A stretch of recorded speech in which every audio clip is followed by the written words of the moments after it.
former PayPal employees named Chad Hurley, Steve Chen, and Jod Karim would all come together to found and create their own dating website in 2005, known as YouTube, accompanied with the slogan, "Tune in, hook up." The dating website wouldn't really ever get off the ground, but what made it stand out with their website was that they had created an exceptional video uploading platform. Following the Janet Jackson Super Bowl incident and the Indian Ocean tsunami, it became pretty clear to the three of them that the video sharing online aspect of the internet was pretty damn hard, and finding specific clips of things was pretty much impossible. So they would abandon their idea of a dating website and turn their failed YouTube idea into a general video sharing site. They would begin this new endeavor by uploading their own video first, a video known as Me at the Zoo, a 15-second long video of one of the founders, Jod, at the San Diego Zoo explaining what the cool thing about elephants are. They have really long trunks.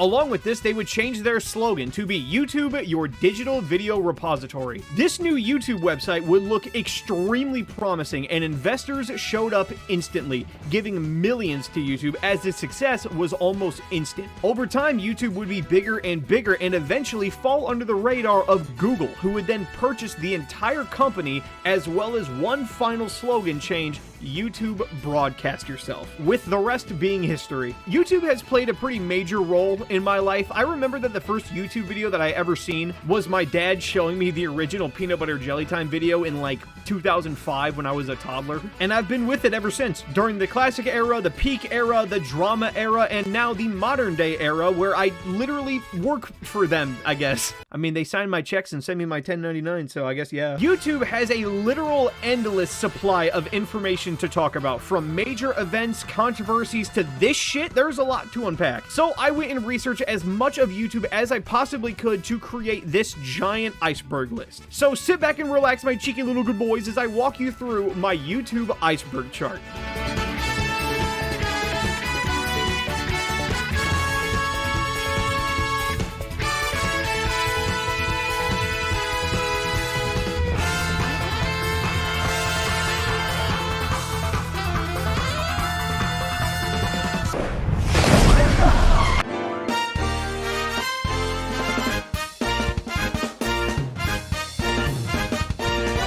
Me at the Zoo. In case you have a memory of a fish, Me at the Zoo is the first ever YouTube video ever released onto the site. It was released on April 23rd, 2005 and features Jod Karim at the San Diego Zoo explaining what the cool thing about elephants are. Alright, so here we are in front of the elephants. And the cool thing about these guys is that they have really long trunks, and that's cool. And that's pretty much all there is to say. PewDiePie versus T-Series / sub to PewDiePie. For almost 6 years, PewDiePie was the single most subscribed YouTuber of all time. However, it started to get noticed that an Indian music label known as T-Series was climbing the ranks fast and was soon to catch up to PewDiePie. It was also revealed by just looking that T-Series was very obviously using a subbot, an online program which lets you have fake subscribers to help you boost in the algorithm type S. PewDiePie would even make 2 diss tracks against T-Series, and even with the final line of one of them being a call out to that. This sparked a massive battle where people would make live streams of their subscriber counts, made memes, posted billboards, all for the movement of subscribe to PewDiePie, where people would say subscribe to PewDiePie in any way that they could. However, the subscribe to PewDiePie movement / meme would go too far, as somebody would spray paint sub to PewDiePie on a World War II memorial, as well as the final straw, as the Christchurch shooter would say subscribe to PewDiePie during a video that he filmed himself shooting up a church in New Zealand. PewDiePie would then make a video requesting everyone to stop with the sub to PewDiePie movement. Everyone did, and T-Series ended up overtaking him. Baby Shark. What was meant to be a simple children's music video on YouTube, Baby Shark would take the popular campfire song of the same name and give it a cheeky little wholesome animated video to go with it. However, this video would blow up to an unstaggering amount, getting billions and billions of views. The infamous video would gain its infamous title by being an ungodly, repetitive, and annoying song that haunted parents at nauseum. The incredible lyrics are, and I quote, "Baby Shark, do do do do do do, Baby Shark, do do do do do do, Mommy shark, do-do-do-do-do-do. Daddy shark, do-do-do-do-do-do. And it pretty much is just that, and it just goes down the entire goddamn family tree. Japanese forest. During the very end of 2017, unanimous decision asshole Logan Paul made a vlog video of himself and his gang of incels all going to the Aokigahara forest in Japan, a very popular hotspot for suicide victims. In the video, Logan claims that the reason why they're going there in the first place is because of the spooky, haunted aspect to it. However, during their video, they fully find the hanging body of a corpse, and instead of saying, oh shit, and just scrapping the video and leaving, they instead walk up to it with their cameras, film it, make jokes about it, talk about it, and just overall act like insensitive pricks to a literal corpse. Oh, what the f am I looking at? Oh my god, he's hanging.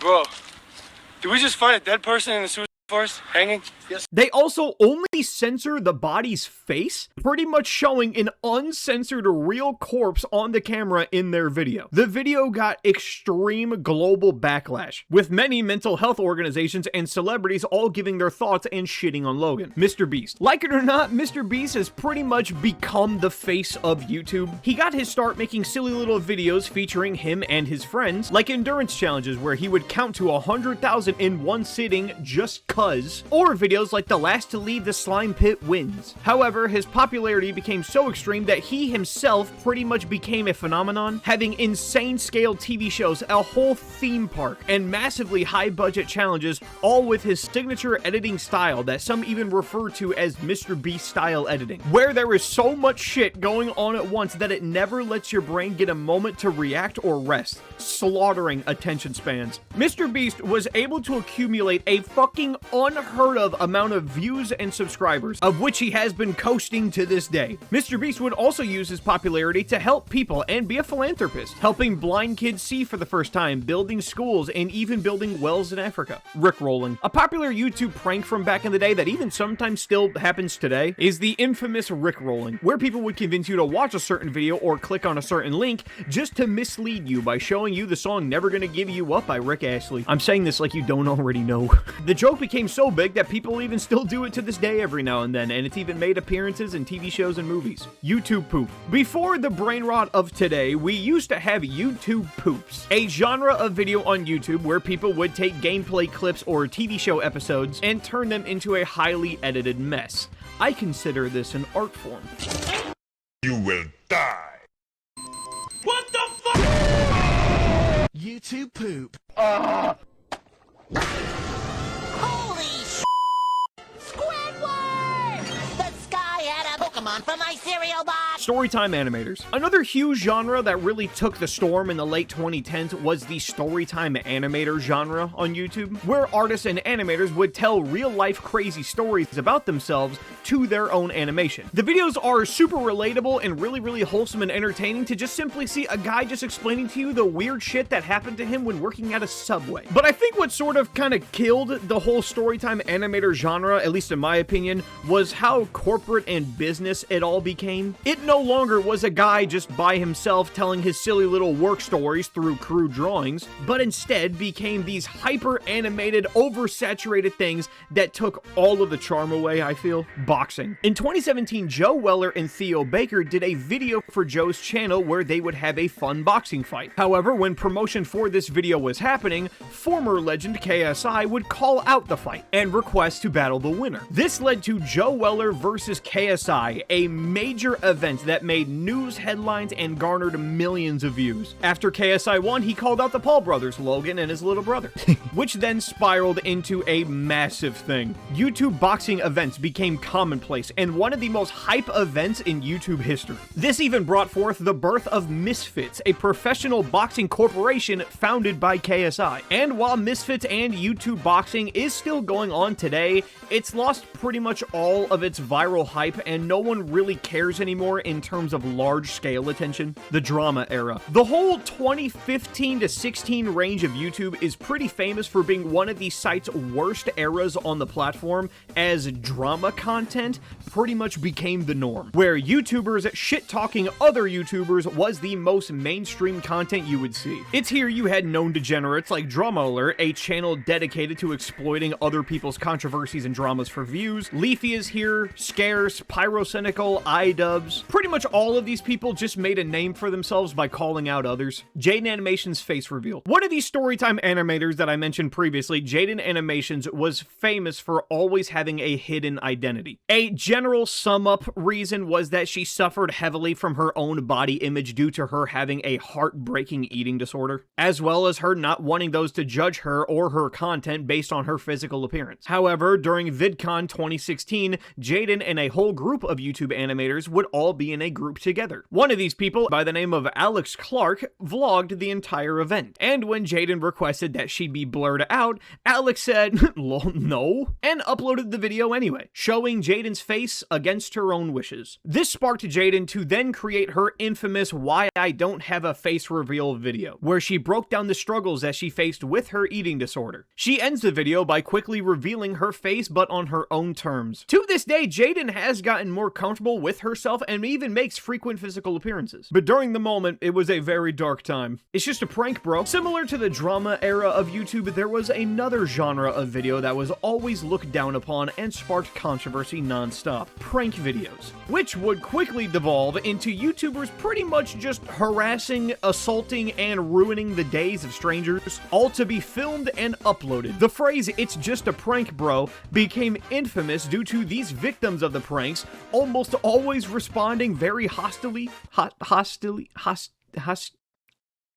angry, prompting the douchebag prankster to say, "It's just a prank, bro." I think the most famous and infamous example of this was the insane killing my best friend prank, uploaded by Sam Pepper, where he actually kidnaps two best friends, one in on the joke and one not, and sets up a fucking horror movie scenario where one of them is strapped to a chair as he then watches his best friend be executed in front of him. But see, it's funny though, because the prank is that he actually goes through the most traumatic experience of his life and most likely now has PTSD. It's just a prank, bro. Clickbait. This is an obvious, more sad truth to YouTube, and that is to have a very clickbait, almost sometimes sexual thumbnail to get people to click on it. What makes it sucks is that it's genuinely just a proven fact that if you want people to see a video you made, especially if you're a small creator, it's wise to either put the scariest fucking thing you've ever seen in it or anime titties. Combine that with a shitload of red and congrats, you have a clickbait thumbnail. Or sometimes you'll just have assholes who are just fucking lying as a form of clickbait, but YouTube has sort of cracked down on this whole thing in recent years. Nowadays in thumbnails, it's more likely to see the same copy and paste shitting yourself in pure shock face that people always use: reaction channels. One of the most controversial types of videos and channels on YouTube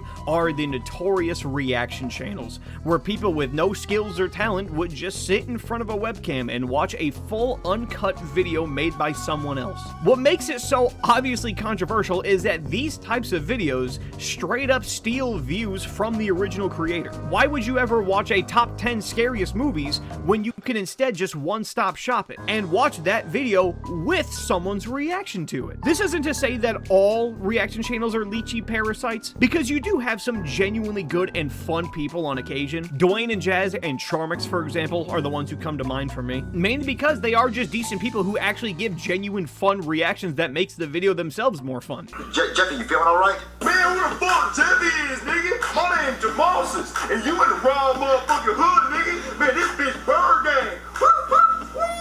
Nigga, you better run them motherfucking pockets. Both of you motherfuckers better run them motherfucking pockets. Oh, Hitler, mustache, having ass, racist ass motherfuckers. Is that him?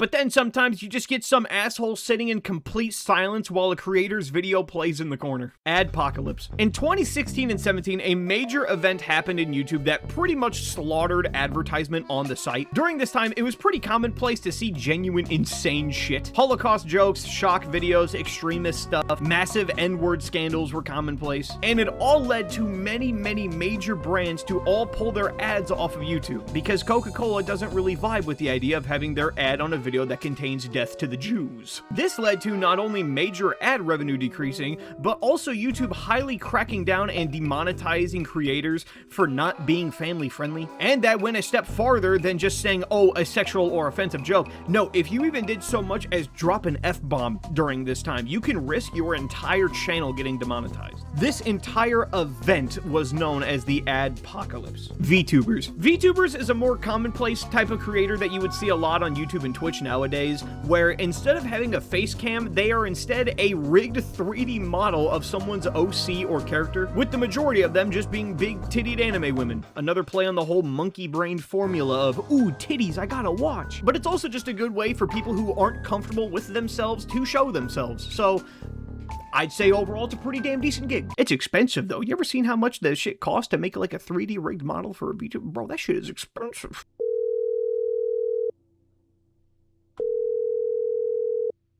Hey, what's up?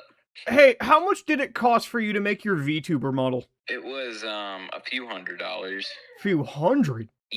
Dang. Alright, goodbye, baby. I love you. Bye, love you too. Dream speedrun cheating. Dream is one of the largest Minecraft creators, especially of today, and for a bit of time he was known for his record-holding Minecraft speedruns. However, these speedruns would be a bit more skeptically looked into when you start to notice the obscene amount of luck that Dream had during these speedruns, which would lead to him being accused of cheating, which he would deny. Many people were very split on the issue until Dream later admitted to it by saying that he actually used a mod that increased spawn and drop rates, something obviously not allowed in a speedrun. This would all lead to his runs being taken down. Team Trees. In 2020, MrBeast and Mark Rober joined forces for a fundraiser known as Team Trees, a charity event that set out to plant 20 million trees. The fundraiser was a massive success and raised over $20 million. 3 a.m. videos. One of the biggest pieces of brain rot before brain rot was truly a thing was the infamous 3 a.m. series of videos. These essentially were just horror content videos aimed at children that featured people calling fictional characters at 3 a.m. and doing other badass shit like drinking the Among Us potion at 3 a.m. The Among Us potion from the dark web. And supposedly, when you drink this Among Us potion at 3 a.m., you turn into the imposter from Among Us. YouTube Rewind. YouTube Rewind is one of the biggest events that YouTube ever held. Starting in 2010 and finding its real footing in 2012, the YouTube Rewind series was an annual celebration of YouTube that featured as many of that year's most important YouTubers in one big music video collab. These annual events would be some of the most loved and well-respected videos on the site. However, they would take a noticeable dip in quality. The biggest offender of this was YouTube Rewind 2018. One of the most important videos of YouTube history due to how massive of a fumble it was. Major YouTube events and creators were completely abandoned and ignored from appearing. An example of this was that there was absolutely no mention of YouTube boxing, one of the biggest things that took place in YouTube in that year, but Will Smith and talk show hosts had a major role in it. The video was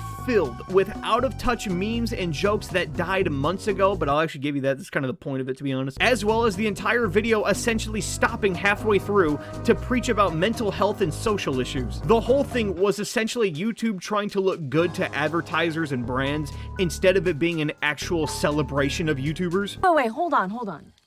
You know who really needs to be in this Rewind video? Everyone who managed to do something bigger than themselves this year, who found a way to help the causes that matter to them most. To everyone who proved it's okay to talk about mental health this year and showing their viewers that it's okay to go through tough times like that. It takes a lot of bravery to be that vulnerable, and I'm so proud of this community. I think this year's Rewind should celebrate the fierce, fabulous, and empowering art of drag. I want to see all of you be your own kind of beautiful. और वो लोग जिन्होंने education के field के लिए पैसा जुटाया है. Can we also give a moment to Asian representation in entertainment this year? Major strides were made. And to the people who put aside their differences. Yeah, and created something really special. Here's to all women in 2018 finding their voices. Can we give a moment to working moms? Ganbarimashou. It was because of this that Rewind 2018 would become the most disliked YouTube video in the site's history. When 2019 came, they changed everything up, and instead of making a Rewind an actual edited thing, they instead just whipped up a quick top 10 list What? And in 2020, they would announce that they would just stop doing rewinds altogether, which also followed them to actually go back and take down all of the previous entries, meaning it is now no longer possible to watch any YouTube rewinds without it being just a re-upload uploaded by some guy. What once was a beloved celebration of YouTube history became a corporate laughingstock before just dying entirely. Nikado Avocado. Listen, to the older audience that may be watching this video who may not know everything about YouTube's history, hi Dad, Nikado Avocado is an absolute urban legend of a human. Nikado Avocado was a food reviewer type channel who had a very wholesome vibe to him. Just a cheeky little homosexual young adult man, right? He's a vibe, very fun. He had a little pet bird sidekick who would join him in videos as well as just being a beast at the violin. But what happened to him? Well, he would gain an absolute shitload of weight, pretty much lost his fucking mind, shoveling the most diabolical amount of food into his face that he could. He got rid of the bird and pretty much just ate himself into being bedbound. He took on this crazy guy persona and then ended up playing it up. Pretty much from that point on, just playing a character, acting like a screaming child, crying, getting into fights, dropping a sex tape, posting an image online of his puckering asshole. And then, with no warning, just drops the banger video that he's actually skinny again and is just back to regular health now, and that everything he's ever done throughout his entire career was all part of his plan, which he describes like an anime villain. What the fuck? 2 steps ahead. I am always 2 steps ahead. This has been the greatest social experiment for my entire life. It's alluring, it's compelling, it's gripping to observe all these unwell, disoriented beings roam the internet in search of stories, ideas, rivalries, where they feel encouraged and engaged, where they involve themselves with the stories and become a product of influence. The Sidemen beef. The Sidemen were one of the most influential channels in all of YouTube, but in 2017, some of those Sidemen members would have a very large public drama with each other, involving KSI, Deji, Ethan, Simon, Vic, Harry, and Randolph, all making diss tracks against each other, after KSI said that he was going to be leaving the Sidemen. The first time. The whole thing was pretty much confirmed though to just be one big publicity event. Sky Does Minecraft, this one just breaks my heart, man. Sky Does Minecraft was the most popular Minecraft YouTuber for a bit of time in terms of subscribers. He would be famous for his various series like his mod showcase, Cops and Robbers, adventure maps, minigames, etc., along with his huge roster of friends that would appear in all of his videos. Sky Does Minecraft in every way was the GOAT. But as time went on, Sky would get involved in more and more controversies. He would later go on to be the CEO of his own business, Sky Media, where he would be called out by said friends for being a demanding, toxic, and sometimes borderline evil boss to them. His also ex-partner at the time would then come forward to accuse Sky of physical and emotional abuse during their relationship. This caused Sky to pretty much have a mental breakdown in interviews and abandon his channel and company. He would later go on to create music under the new name Net Nobody, where he would have a major beef with KSI. However, as time went on, Sky simply faded into obscurity and moved on. 009 sound system. It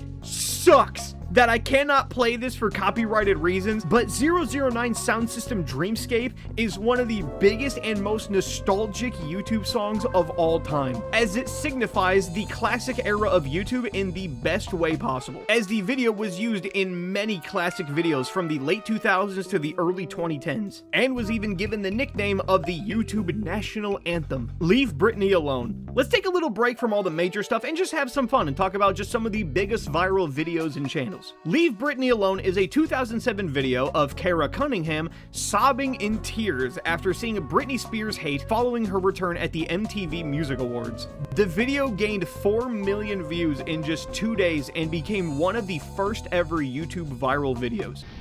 What you don't realize is that Britney's making you all this money and all you do is write a bunch of crap about her. She hasn't performed on stage in years. Her song is called Give Me More for a reason, because all you people want is more, more, more, more, more! Leave her alone! You're lucky she even performed for you bastards!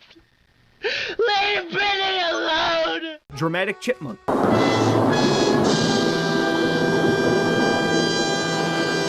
Also in 2007, a 5-second video would go viral that featured a prairie dog, yes, a prairie dog, dramatically looking at the camera, known as the Dramatic Chipmunk.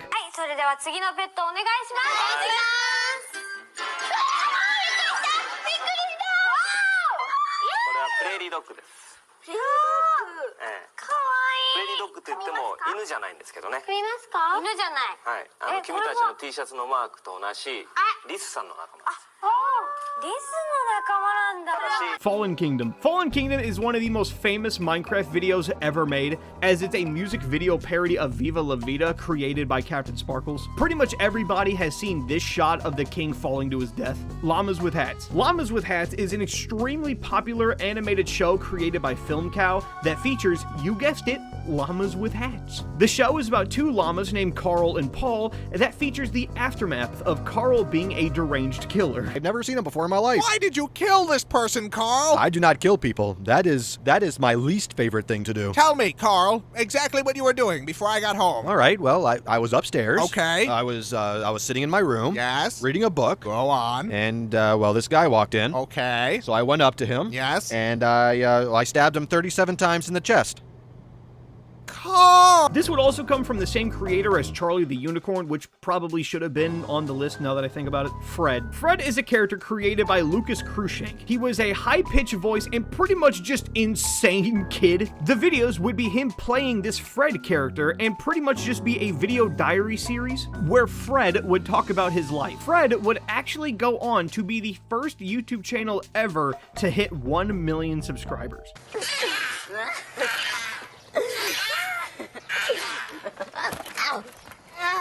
Keyboard Cat. This is Fatso, the famous keyboard cat. The video you're seeing right now was actually created in 1984 by the homeboy Charlie Schmidt, but when YouTube released, Charlie took it upon himself to release his keyboard cat video onto the site, where it blew up and became an internet phenomenon. Numa Numa. See, right now we're talking about like wholesome shit, but later we're gonna be talking about like murder footage and satanic videos, so enjoy it while it lasts. Anyways, Numa Numa. The main man, Gary Brolsma, in 2004 created a video of himself lip-syncing to the song Yup, and it would blow up on Newgrounds, where he would then later upload it again in 2006 onto YouTube, where it blew up again. Asdef Movie. Asdef Movie is one of the biggest and first animated viral video shows ever put on YouTube. It features very quick, snappy, lol random humor and was created by Thomas Ridgewell. If you live under a rock, that's the same Tom that was close friends with Ed Gold, the creator of Ed's World and the one who appears in that cartoon. Evolution of Dance. The Evolution of Dance is a viral comedy performance filmed in 2001 and uploaded in 2006 that features Judson Lapely getting absolutely fucking crunk to 30 different songs and dance moves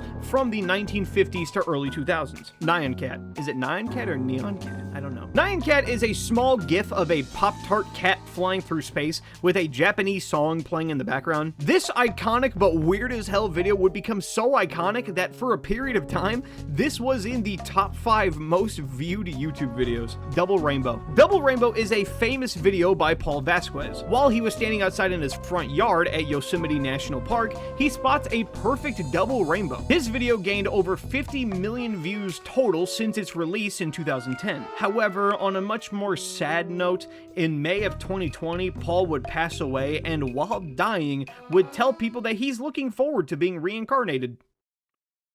Respect it. Whoa, that's a full rainbow. All the way. Double rainbow. Oh my god.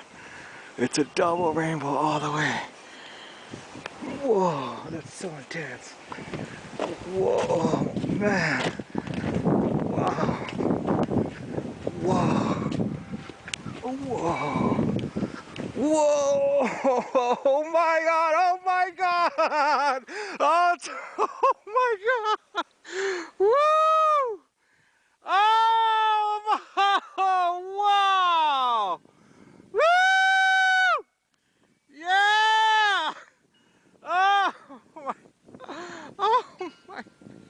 Gangnam Style. Gangnam Style was as unavoidable to your ears just as much as RB Series is to kids. Gangnam Style is a South Korean K-pop song by Psy that blew up in 2012 and 13. What makes the video so interesting is that this was the first video ever to reach 1 billion views. Children interrupt BBC News interview. Professor Robert Kelly was live on the BBC News giving an interview about South Korea until his kids walk in. The way that the little girl just kind of strolls in, not giving a fuck, to the mom sliding in just after, is just the most wholesome stuff ever. 5-star ratings. When YouTube first became a thing, it didn't have a like to dislike ratio, but instead it had a 5-star rating system where you would rate the video out of stars. But it ended up being pretty obvious that nobody really used the middle stars and just gave everything either a 1 or a 5. So in March of 2010, the stars were removed entirely and replaced with the like to dislike ratio that we now have today. The Helliverse. The Helliverse is a massive universe franchise created by VivziePop about her 2 shows, Hell of a Boss and Has Been Hotel. These are simply indie projects that got their start on YouTube, but what makes them different and stand out was that these shows were actually picked up by Amazon Prime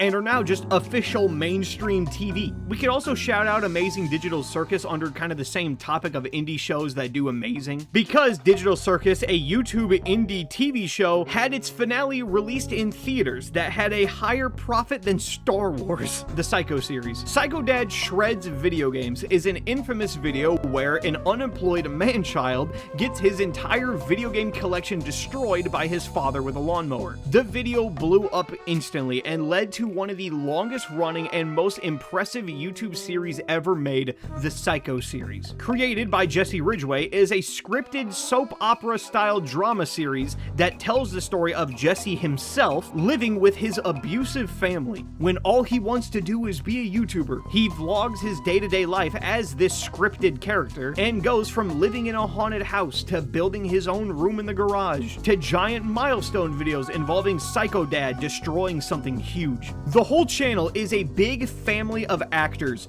all playing characters with the father obviously being the villain. The series ends with Jesse shooting his father before fleeing the country. It's the definition of you just had to be there. Sniper Wolf. Sniper Wolf is pretty much just an unfortunate stain on YouTube. She made her career out of making reaction videos from before, but would intentionally go out of her way to purposefully not credit the original creator, as well as all of her reactions having just a very copy and paste robotic feel to them. In 2023, she would also face even more intense backlash for revealing the personal address and doxing YouTuber Jack's films. Last night, Sniper Wolf, a massive YouTuber, showed up outside of our home, recorded a video of our home, and then posted it to her 5.6 million Instagram followers, goading me with the line, "Let's talk like adults." YouTube Red. YouTube Red was a monthly subscription service offered by YouTube and Google in 2015. Red gave viewers the ability to watch YouTube videos with no ads,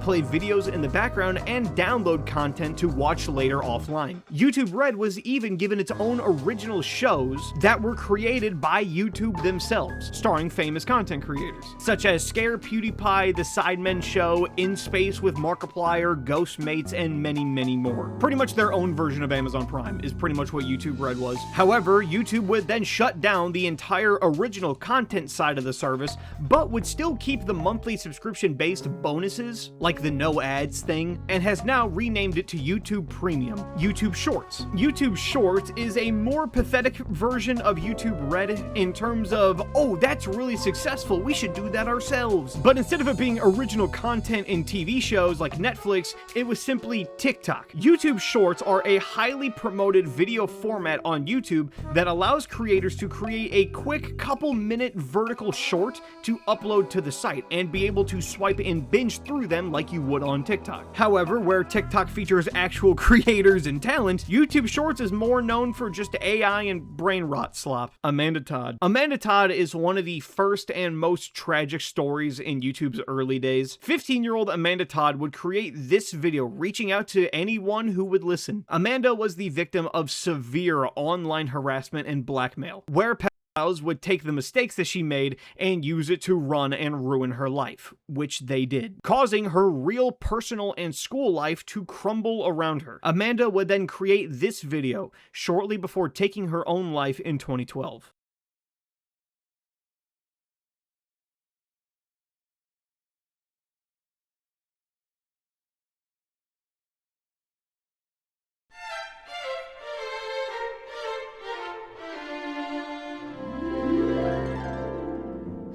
Justin Y. If you're familiar with weird and strange shit that goes on in YouTube, it's likely that you've seen a comment posted by the infamous Justin Y. He's like an enigma, but Justin Y is a YouTube commenter who has appeared in seemingly what feels like millions of videos, from random Let's Plays to how-to videos to video essays. Justin Y has most likely appeared somewhere in the comments. Some people have claimed Justin to be a bot, but in his own words, he's just a constant user of YouTube who has subscribed to a lot of channels and leaves comments a lot. The N-word bridge. This is in reference to a moment where PewDiePie was playing PUBG on stream, and while trying to kill an opponent, the player evades him after being directly shot like 6 times. This pissed off PewDiePie to such a degree that he claimed after the fact that he tried to think of the worst insult that he can think of, and thus the N-word came out. What the hell was that? The potato was fucking insane. I was holding it so fucking straight.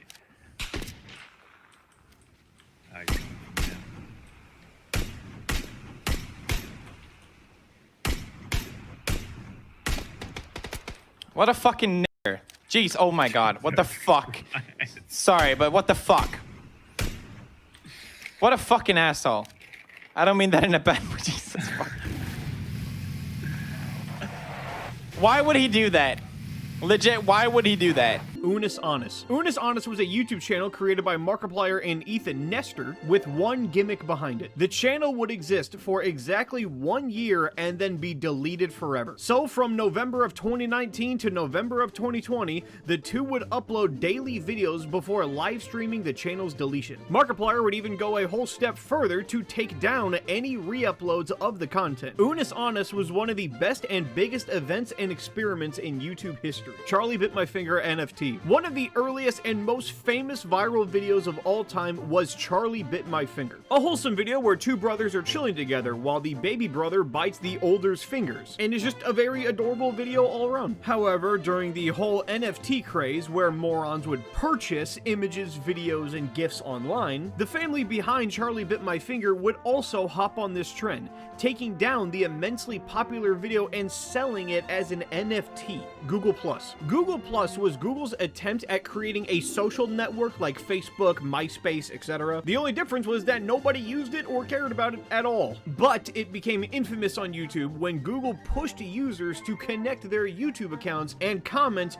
to Google Plus, meaning you pretty much couldn't even use YouTube unless you had a Google Plus account. This forced integration of Google Plus changed the comment system and how YouTube would feel less like itself and more like a Google product. But 2 years later, they would then take back this decision, and Google Plus itself would also just go defunct in 2019. Scare PewDiePie Season 2. Scare PewDiePie was a YouTube Red series starring PewDiePie in a series of horror-themed challenges. A second season was planned and was going to heavily feature fellow gaming YouTuber Jacksepticeye, but it was cancelled after controversy surrounding PewDiePie's offensive jokes and media backlash in 2017. MiniLad. MiniLad was once a popular gaming and commentary YouTuber known heavily through Vanoss Gaming, but his reputation would collapse after allegations surfaced involving him sending inappropriate communication with underage fans, which he would later address publicly and confess to. Today, MiniLad is seen as nothing more than simply just a stain on the YouTube gaming scene. TanaCon. Tana Mojo, everyone's favorite, created a failed creator convention organized by her in 2018 known as TanaCon, an alternative to VidCon, pretty much just being an entire convention based on herself. The event became infamous for its overcrowding, long lines, complete lack of organization, and the big one, heat exposure, with fans being left outside in the burning sun for hours. TanaCon was seen as one of the most disastrous YouTube events in history. Attending her convention, jokes aside, is like an unironic form of torture. Glowing 1,000-degree knife. The glowing 1,000-degree knife trend was a viral YouTube fad where creators heated knives until they glowed red and then cut them through random objects for views. And that's it.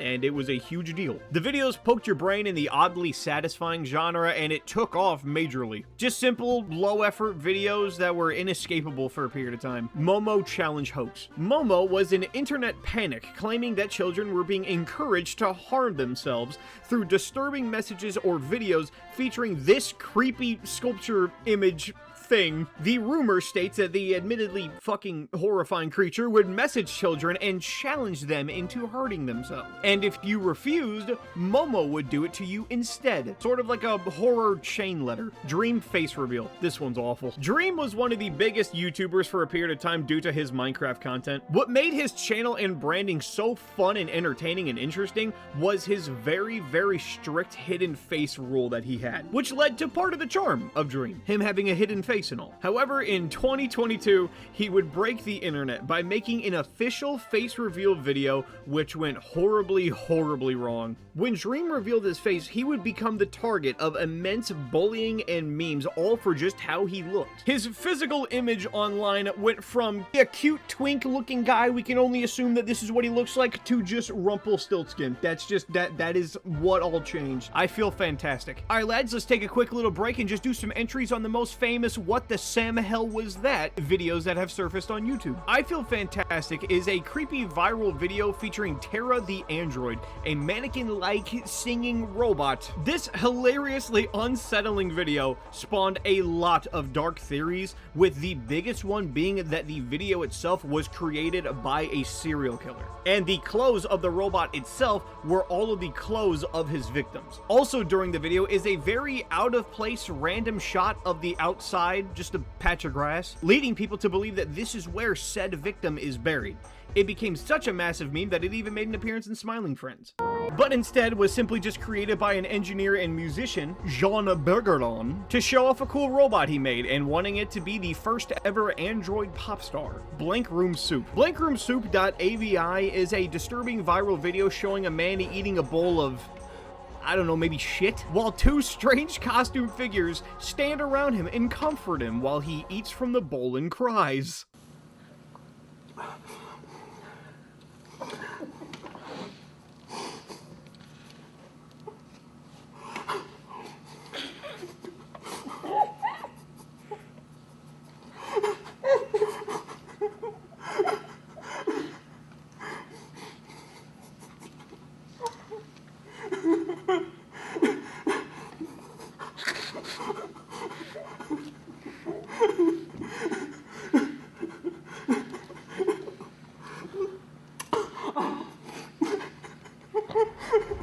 The whole video would later be confirmed to be nothing more than a disturbing art project. Some like to paint. This is what Donnie be doing. Obey the Walrus. Obey the Walrus is a classic disturbing internet video featuring distorted footage, strange music, and fucked beyond belief imagery. The real backstory behind it was that the video featured a person named Sandy Crisp, a transgender dancer and model who contracted polio as a child. The footage of her dancing was actually taken from an autobiography of her and taken out of context for this scary video.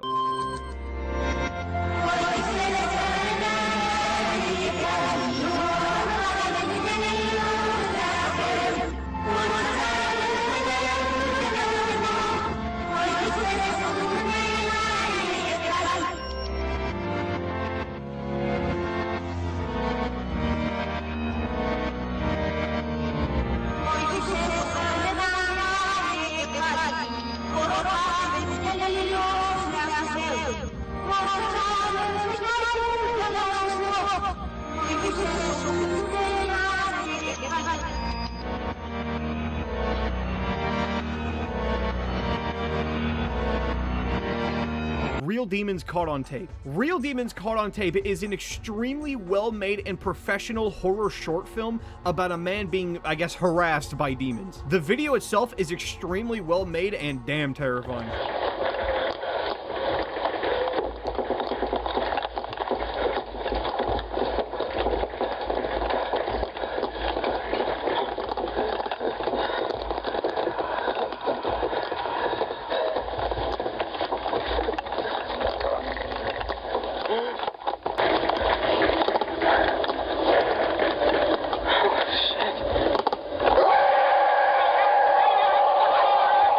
Kool-Aid Killer. This next one I can't show any footage of for copyright, but the Kool-Aid Killer is a horror animation created by Danebo, the creator of The Annoying Orange. It's in the style of a movie trailer, but about the Kool-Aid Man killing anyone who doesn't drink Kool-Aid. The visuals of the character itself led to unironic scares and nightmares for a lot of young Gen Z kids at the time, myself included. This shit freaked me out. Miss Shay St. John. Miss Shay St. John was a surreal internet character created by artist Eric Fournier. The video features a strange masked figure, chaotic editing, distorted voices, and a just dreamlike quality to it. Honestly, it's better that I just show you. Shay, what is it?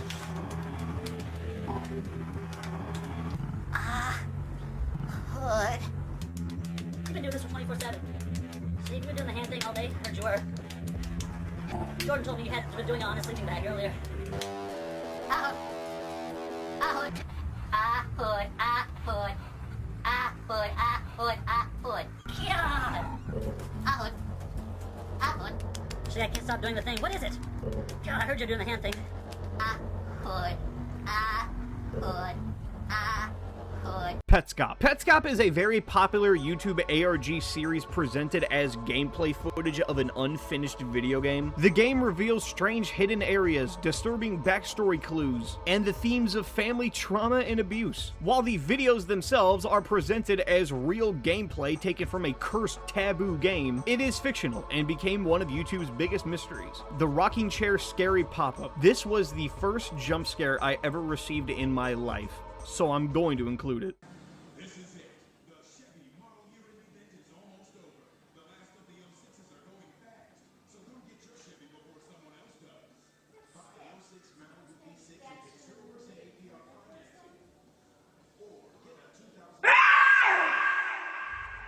There is nothing. This one pissed me off as a kid, man. This one's personal. There is nothing, also known as simply The Dining Room, is a surreal short video created by David B. Earl. It shows a strange figure in a dining room moving weirdly and talking backwards, followed by There is nothing. What pissed me off with this one as a kid was that the first thing it says is Nathan. Kiss my ass, bro.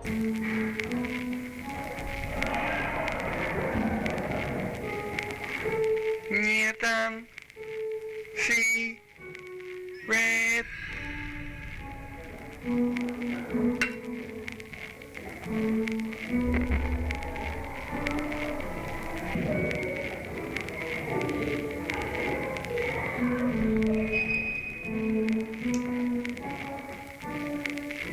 There is nothing.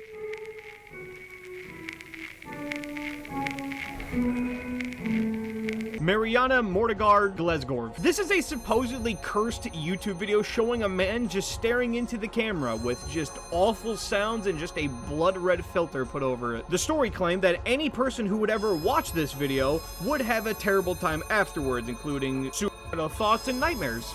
Take a look! Username 666. Username 666 is a Japanese horror video where someone searches for a mysterious banned account called 666. When refreshing the search, it causes the YouTube page to become increasingly more distorted and demonic, leading to some people back in the day thinking that this could actually happen if you typed in 666 into the YouTube search bar and refreshed a whole bunch. Unregistered Hypercam 2. Let's take another break from the scary stuff, but just know that it'll come back. Trust. Unregistered Hypercam 2 is a very simple one, but is a screen recording watermark that appeared on countless old YouTube videos, especially tutorials and gaming clips. Unregistered Hypercam 2 became nostalgic because it instantly reminded people of YouTube's early amateur era. 301 views. 301 views was a weird-ass YouTube quirk from back in the day where viral videos would often appear frozen at exactly 301 views, while the system verified whether the views were actually real or not. For years, users would see huge videos stuck at 301 views. It actually became one of YouTube's earliest oddities and mysteries, but was simply just the algorithm just trying to fact-check everything. The Wombo Combo. Wombo Combo is a famous competitive gaming clip from a Super Smash Bros. Melee double match. During a 2v2 match, the player known as Zoo is the only one left alive on a team, and with only one stock left, leaving him in a brutal 2v1. But the fight ends with the team of two pulling off an extremely clean and satisfying beatdown on Zoo, colliding and connecting their attacks together against him, leading to one of the most hype reactions of all time, and for people in the background to be screaming wombo combo. You just got up smash. And now, oh, Zoo, poor Zoo. Happy feet, wombo combo. That ain't Falco. That ain't Falco.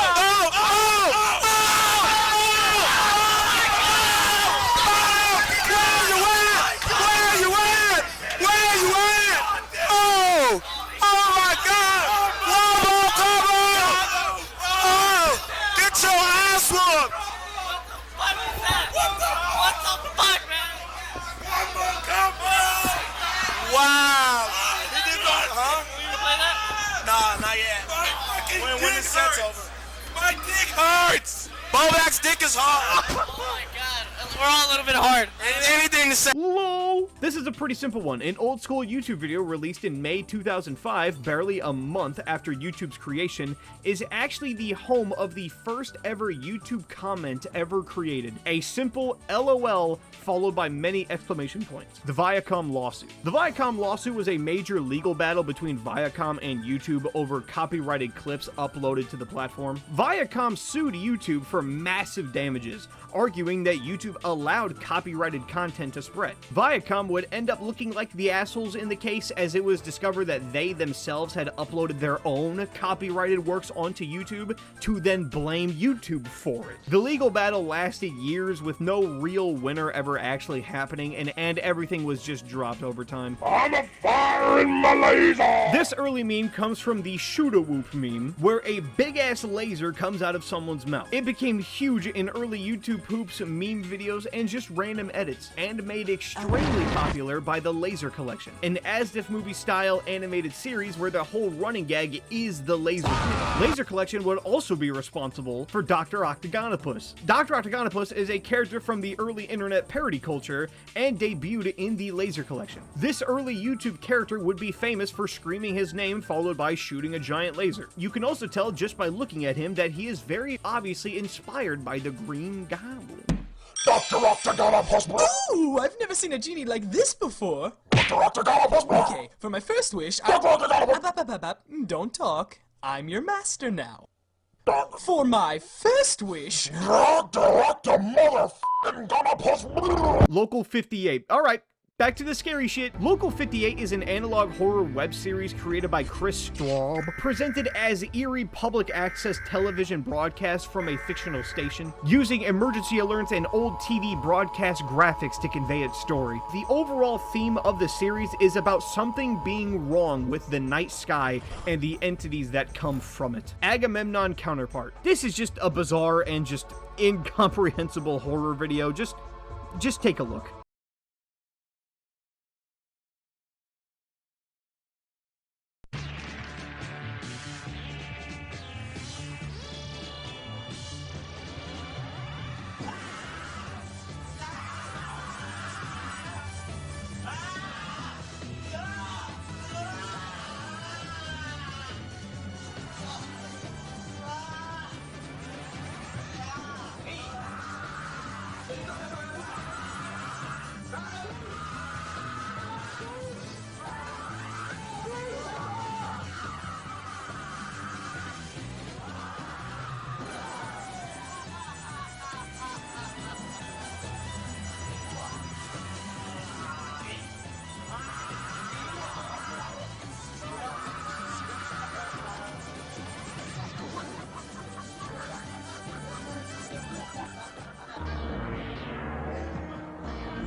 11BX1371. This is the title of a mysterious viral video showing a masked figure in a plague doctor outfit standing in an abandoned building while strange noises and hidden codes appear throughout the video. It was believed to be a coded threat against the government, but was eventually just tied to an artist named Parker Warner Wright as just another art project. Can't y'all just make some shit with like Bendaroos or something? Why is every art project the most demented shit? Yelling creature, I'm not explaining this one, just watch. You'll get the idea.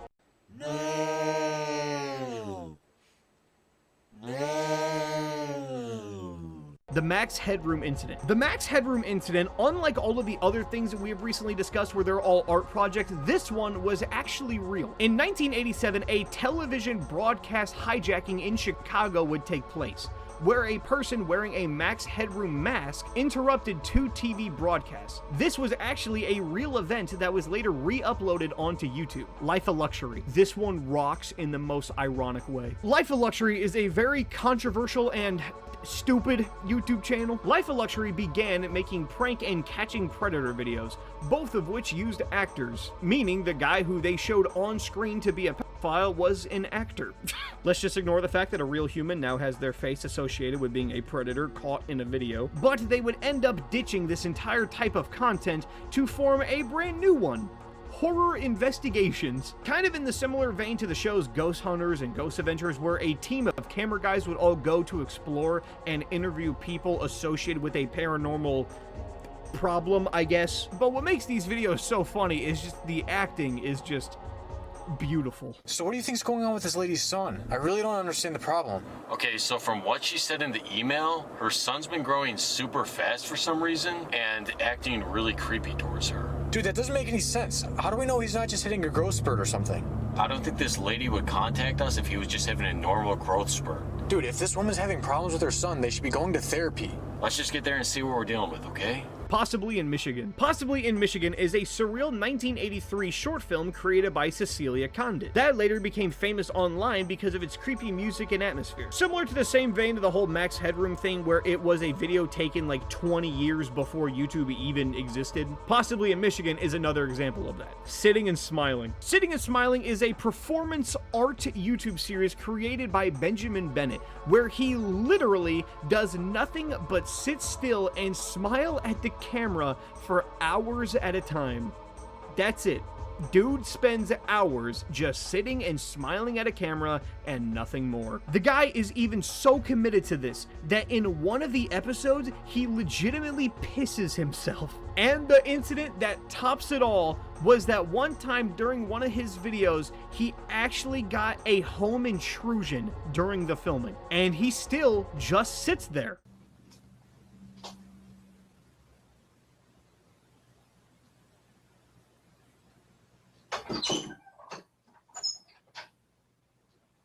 Hello?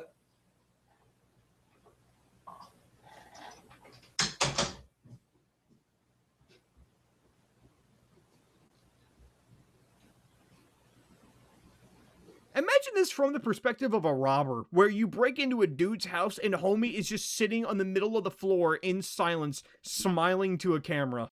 You know what? You gotta respect it. How could you not? Elisa Lam. Elisa Lam was a Canadian student whose 2013 death at the Cecil Hotel became one of the internet's most discussed mysteries. Security footage of her acting strangely in an elevator spread online, leading to mass speculation and conspiracy theories. She is seen acting strangely and looking around as if she was being followed. This episode that she was having ended up with her making her way to the hotel's roof, climbing into one of the water tanks, and unfortunately drowning. The elevator footage is the only footage ever taken of Elisa during this weird psychotic episode she was having. Let me hear your war cry. This is just another one. I'm just gonna play it for you. There's not a whole lot I could say about this one.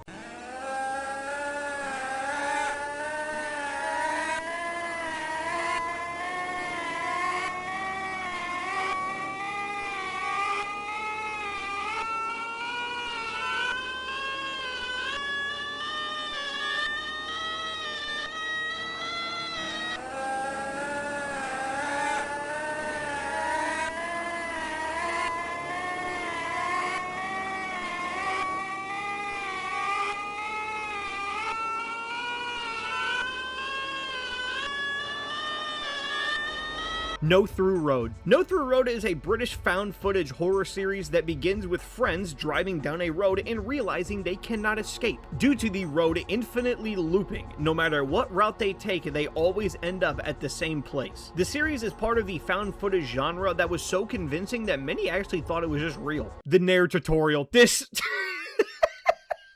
Okay, some context for you, okay? Listen, YouTube has a rule that states that nudity is allowed if it falls under educational or medical context, right? You need to know this. So what this means is that, for example, if you made a serious video being like, this is how you breastfeed, and you show an uncensored titty, that's fine, because it's educational and it's, you know, it's required. Well, YouTuber Kevin Leonardo would push this rule to its absolute limit and make a mockery out of the entire thing by teaching viewers how to nair their assholes.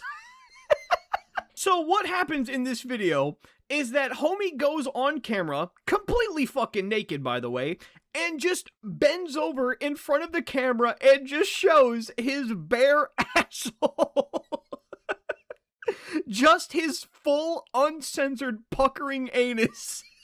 Then applies Nair to it. He then shaves all of the hair on his asshole completely off, and then shows his asshole again with all of the hair removed. This is fucking stupid. This is how hairy my butt is right now. Alright, so step one is to squeeze this cream onto your hand, so I'm going to be doing just that. Alright, now it says to apply. For reference, this is how hairy my butt is right now. Oh! Alright, so step one is to squeeze this cream. Yo, what the fuck? Jeffree Star. Jeffree Star is an incredibly popular American business owner and makeup artist who is overall just a huge douche. Jeffree has made many racist and offensive jokes and comments throughout his time on YouTube, disrespecting fans and making false accusations about fellow creators involving very illegal things. He's pretty much like that one kid in high school. You know the one, but if you were to give him like millions of dollars. GoAnimate. GoAnimate is a notoriously shitty and terrible animation software that made the rounds in the mid-2010s just for how cursed and bad anything made with that studio software was. Here comes my school bus. I am going to fart on the bus. What's that awful smell? It smells like fart art. Hey, who just farted on the bus? EDP445. EDP445 was, capital letters, a popular YouTuber known for loud comedy rant style videos. He was genuinely super well loved and a funny as hell dude, even appearing in a shitload of memes. However, his career collapsed in 2021 after it was revealed that he was knowingly and intentionally, surprise surprise, sending sexual messages to underage fans, leading to an infamous predator catching video against EDP445 where he stated that he was only gonna go meet up with this child, to have a cupcake with her. Yep, this insane reasoning led to the whole event being known as the Cupcake Incident, and EDP445 has pretty much been blacklisted off the internet since. Harrison O'Kenny rescue footage. Harrison O'Kenny was a ship cook on a tugboat known as the Jaskin 4. When a huge wave crashed into it, it caused the tugboat to sink. 3 days later, diver teams entered the wreckage to find any valuables or bodies amongst the sunken boat. That is until one diver runs into O'Kenny himself, who had been stuck there for 3 days, surviving in an air pocket that he found. His entire rescue footage can be found as it was then uploaded immediately to YouTube. Responses. Back in the olden days of YouTube, you maybe remember seeing some videos with an RE: in the title. These were for videos that were responses to other videos. This would all be due to one of YouTube's oldest features, the responses feature, where users could attach their own video directly underneath another specific video, and was used for debates, reactions, collaborations, etc. but the feature would later be removed entirely in 2013. Annotations. Similar to the old school YouTube response feature, annotations were a clickable text box and link that creators could place directly on top of YouTube videos as these big colorful boxes. They were essentially just giant text boxes used for jokes, corrections, subscribe buttons, and sometimes just annoying pop-ups covering the screen just for the sake of it. YouTube eventually removed annotations, and thank God, because these things sucked. Oh yeah.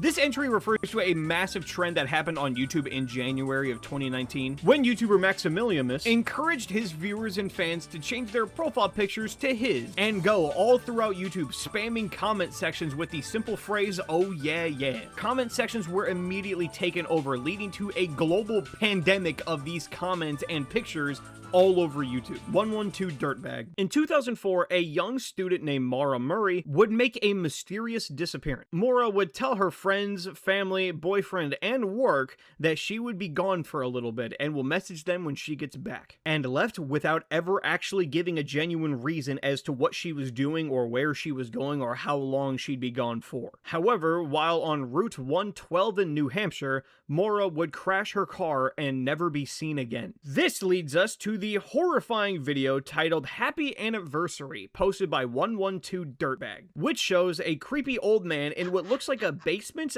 laughing evilly and winking at the camera, followed by the text Happy Anniversary. The user's name being 112 Dirtbag links into the disappearance immensely. 112 was the route of road of which she was last seen, and in an interview with Mora's father, he states that she was probably kidnapped by some dirtbag. This would obviously make 112 Dirtbag the #1 suspect, but when police looked into it, they concluded that he's simply just a twisted lunatic who wanted to poke fun at her disappearance, but had truly no involvement. This became one of YouTube's most biggest and infamous bizarre mysteries that have ever happened, and to this day, Mara Murray is still missing.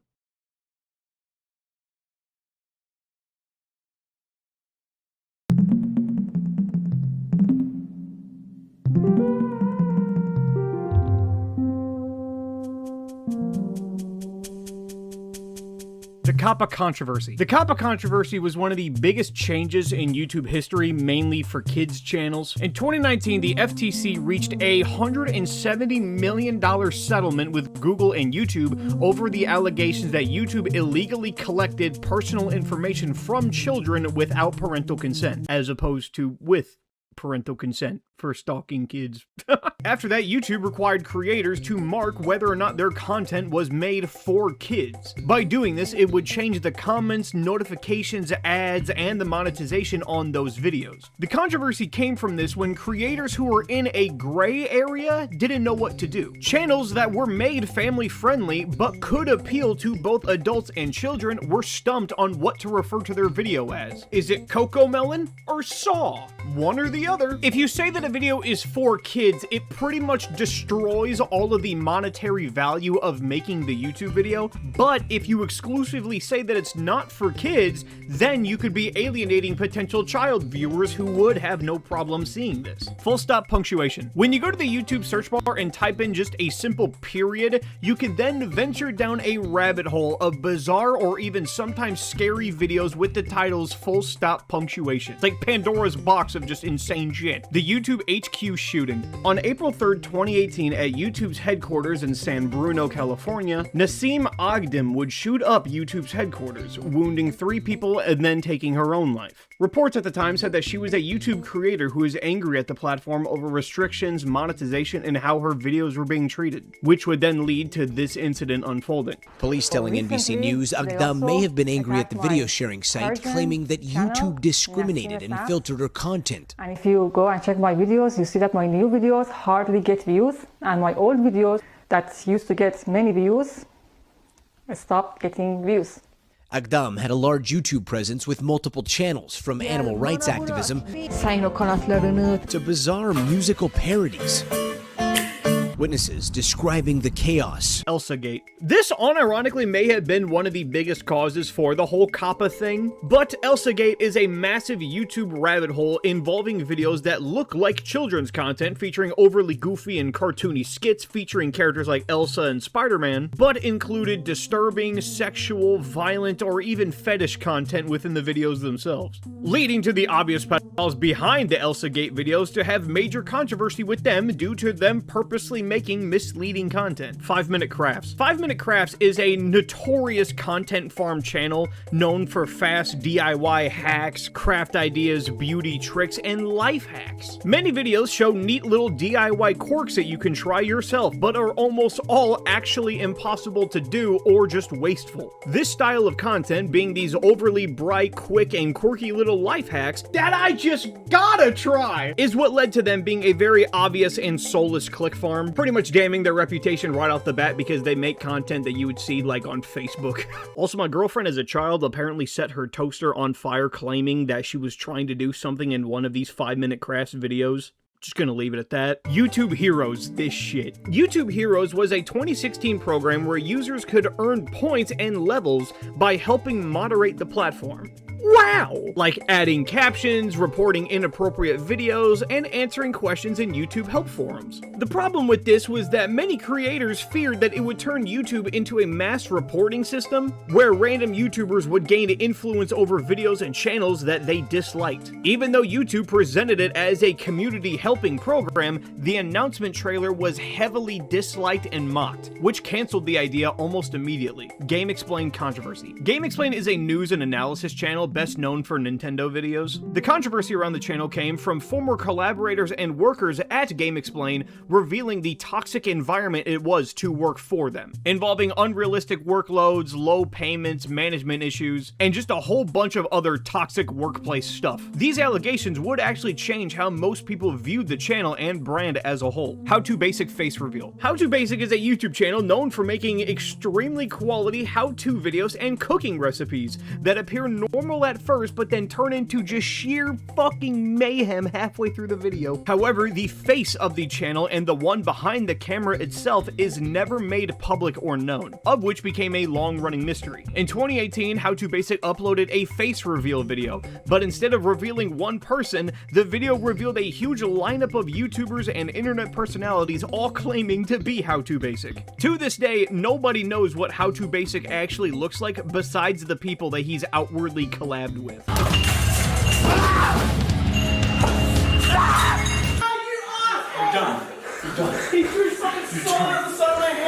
You could have actually killed us. He got into a fucking It's not rage. He got into a rage. That was insane.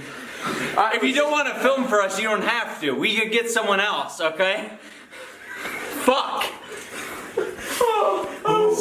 It's bent. We needed this for another fucking video. React World. The Fine Brothers were huge in early YouTube days, known for their kids react and teens react content. However, in 2016, the Fine Brothers would pretty much ruin their entire reputation by introducing React World, a project that tried to license their React format from other creators, meaning they wanted to have a copyright ownership over the entire genre of reaction videos on YouTube, even ones that were made before they even existed. The controversy led to a huge unsubscribe movement, criticism across YouTube, and eventually the cancellation of the React World plan because duh. The Fine Brothers have pretty much fallen off entirely, mostly due to this, but their entire reputation is damn shot from it. WebDriver Torso. WebDriver Torso was a weird as hell YouTube channel that uploaded thousands of short videos made of just red and blue rectangles moving around the screen with electronic tones playing in the background. For a while, nobody knew what this channel was, so people speculated that it could be an ARG or maybe like a radio numbers station or even a spy communication system. Eventually, it was actually revealed to actually just be a test by Google and YouTube to test out video quality and upload performance. Barbie.avi. Supposedly, in big bold letters, a man finds a discarded laptop and, as one does, steals the damn thing. But when he looks through the files of the laptop, he allegedly finds a video titled Barbie.avi. It is a 40-minute interview of a woman crying and talking who suffers from BIID, Body Integrity Identity Disorder, in which a person feels that their own limbs and body parts should not belong. Around the end of the big 40-minute interview, the bombshell is then revealed that the entire time the woman is missing her right arm, implying that she cut it off herself. Super Mario 64 Big Star Secret. This is my personal favorite lost media topic of all time, so I just wanted to include it. Super Mario 64 Big Star Secret is a famous lost media video all about Mario 64. The video itself is presented as a how-to guide to unlock Luigi in Super Mario 64, which is impossible, by the way. But when the video is just about to end, a jump scare plays instead. It's an extremely classic video of the times and reminiscent of the Scary Maze game, and just jump scares and screamer videos as a whole. However, the uploader of the video, LotusMan17, would take down the video, never leaving a copy up. So this classic video that many people remember seeing is entirely unviewable and unfindable. A YouTuber by the name of PigPigGamer has made many videos deep diving into the search, and is one of the main reasons it's talked about today. For decades, no footage of Big Star Secret ever appeared aside from blurry screenshots and people reacting to it, until May 13th of 2025, when a major discovery was made. The first 47 seconds of the video was found. This is the currently only found footage of this infamous video.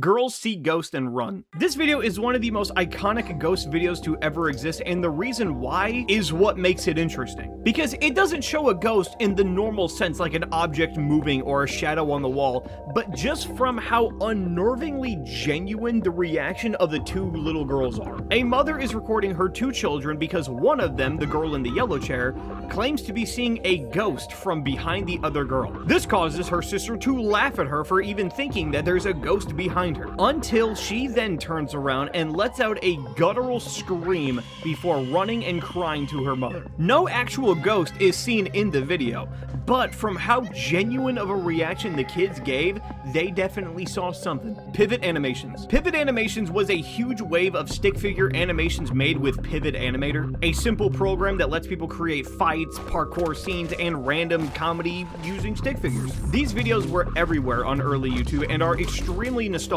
with one of their biggest cases being the Stick Figures on Crack series. Colin's Bear Animation. Brace yourselves, for you are about to witness the legendary Colin's Bear Animation.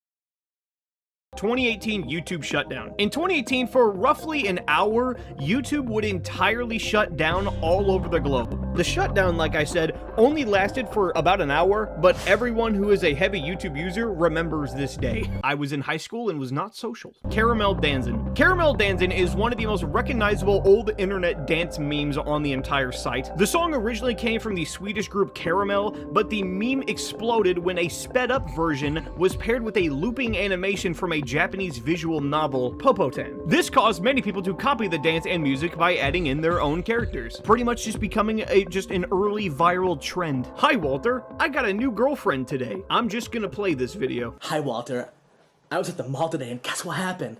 I met the most wonderful girl. We went shopping at JCPenney's and she tried on a lot of clothes. And she ended up buying a whole lot of them, you know what I mean? And then we decided to go and take a look at some of the jewelry at K Jewelers, and she picked out this most awesome necklace, the most amazing necklace I've ever seen. And I know she wanted me to buy it for her because she kept on looking at me and kept on giving me that look. You know the look. And then we got kind of tired of the mall, and I brought her back to my place. And I know she hates cameras, Walter, but I'm going to show you her anyways. You ready?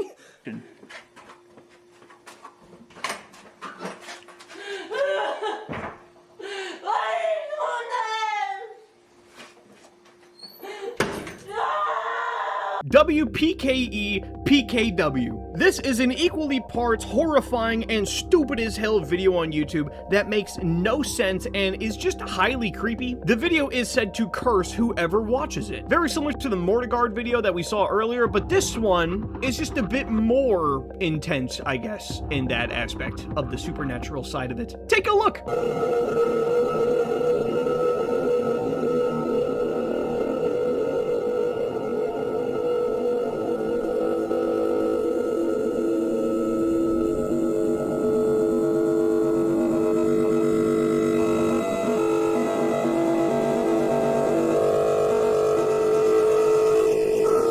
As a kid, I watched this video one time, and while doing it, my power went out. So, to me, this one's real. She's still sleeping. Timothy Birmingham is an extremely wholesome channel on YouTube of a man simply vlogging and talking to the camera. Sometimes you'll even see his wife, who he talks very highly of and loves dearly. However, one day he would upload a video titled "She's Still Sleeping," in which he shows his wife sleeping in bed, and him saying how odd it is because she never sleeps in that late. He then lets her sleep before going outside to talk about other random topics like the weather. Unfortunately, the truth is that his wife had passed away in her sleep, and this video shows her in that state. He would later make many videos honoring her. Lionmaker. Lionmaker was a Minecraft YouTuber who became infamous after allegations and reports involving him sending inappropriate messages with underage fans. Take a shot every fucking time we discuss that. But the problem was, unlike EDP445, who made like very obvious like adult content, or just anyone could really watch content like Minilad, Lionmaker was a very heavily child-welcoming channel, which he would then use to his advantage. Dickhead. Kate Yup. Kate Yup is a mukbang YouTuber known for her videos where she eats large amounts of seafood while hiding much of her face. I totally could just end it there because that alone is plenty to say. However, over time, viewers began worrying that something might be wrong behind the scenes due to the details that they found in the videos, like bruises on Kate's body, strange cuts in the footage, and what is believed to be secret messages of her calling out to ask for help. This led to the theory that Kate was doing these videos against her will, and when these theories and mysteries reached their height, Kate would suddenly vanish off of her channel entirely and then go on to start an OnlyFans. The most plausible idea for all this that people have reached just based on logic is that this was all just a big stunt for extra attention, and that she was most likely genuinely suffering with a real eating disorder and just staged the whole secret kidnapping side of the equation for the extra views and therefore money to help with said eating disorder. Unedited footage of a bear. Unedited footage of a bear is an Adult Swim short by Alan Resnick that begins exactly how you'd think.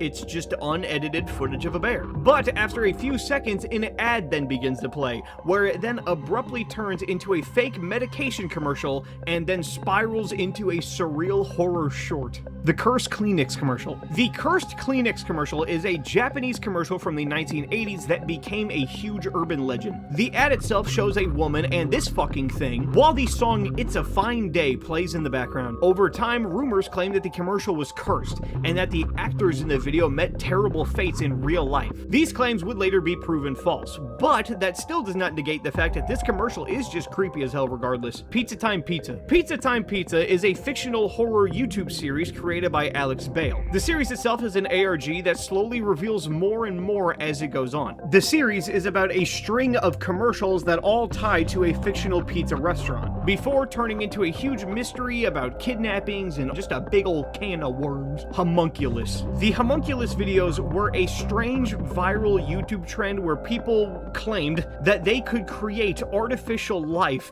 by injecting semen into eggs and then waiting for the creature to grow. These videos show this actually happening and creating weird fleshy organisms that I most likely cannot show. But fake or not, these things are just unnervingly uncomfortable and creepy as hell. Memory Hole. Memory Hole is an obscure YouTube channel that just posts the most insane acid trip videos you'll ever see.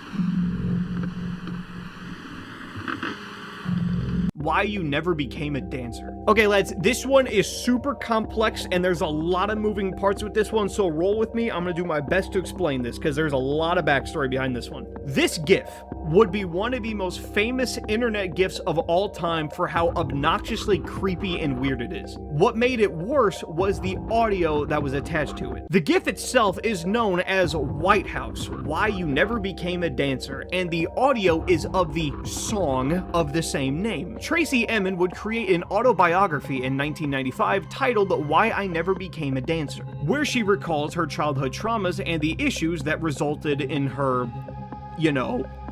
Well, years later, the noise music band White House would make a response video to this autobiography. If you're unfamiliar with the music genre noise, it is legit exactly that. It's just noise. It's genuinely just a bunch of screeching, incoherent nonsense.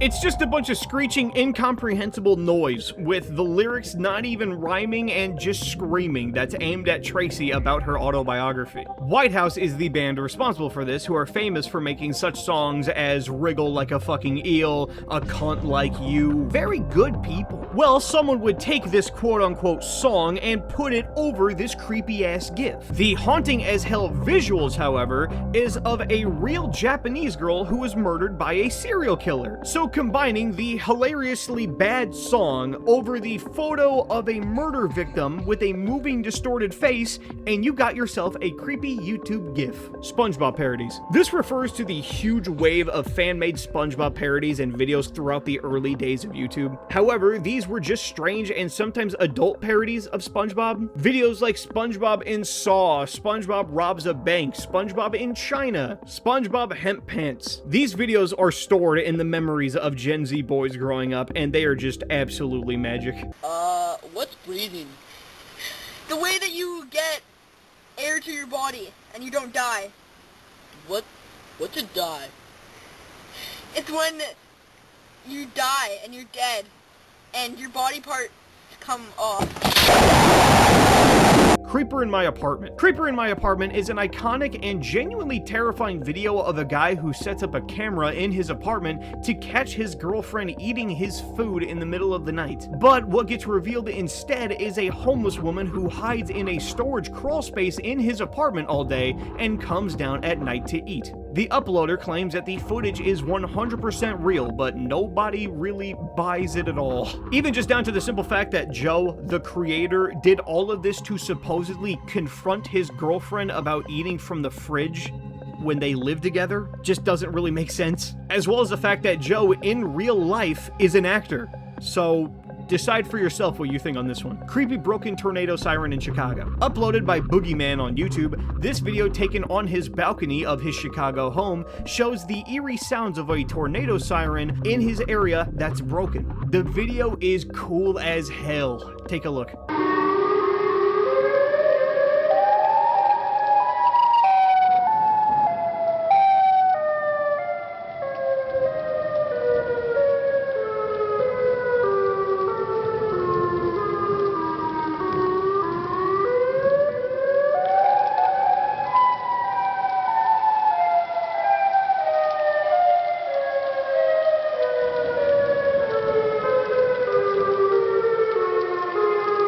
Yandere Dev. Yandere Dev is the online name of the developer behind Yandere Simulator. What makes Yandere Dev controversial is his complete lack of care with his own game and just his sheer laziness, as well as talking to minors, can't forget that. When he created his indie game Yandere Simulator, the game would be released as an unfinished beta version of the game, and he would go on to create a Patreon to help support the game. However, even with all of the donation monies and YouTubers playing his game to help promote it, he never finished his game and just pocketed all of the money that was donated to him that he received. On top of this, it was revealed that in chat logs he had been sending inappropriate messages to minors, leading to his canceling and constant internet bullying. And like I said, many YouTubers even made videos about his game because they all truly found it interesting. But I guess that was all the recognition that he needed, so he just quit. Lonely Girl 15. Between 2006 and 2008, a YouTuber by the name of Lonely Girl 15 would make constant vlog videos of her just talking to the camera. However, the series is actually a scripted sci-fi thriller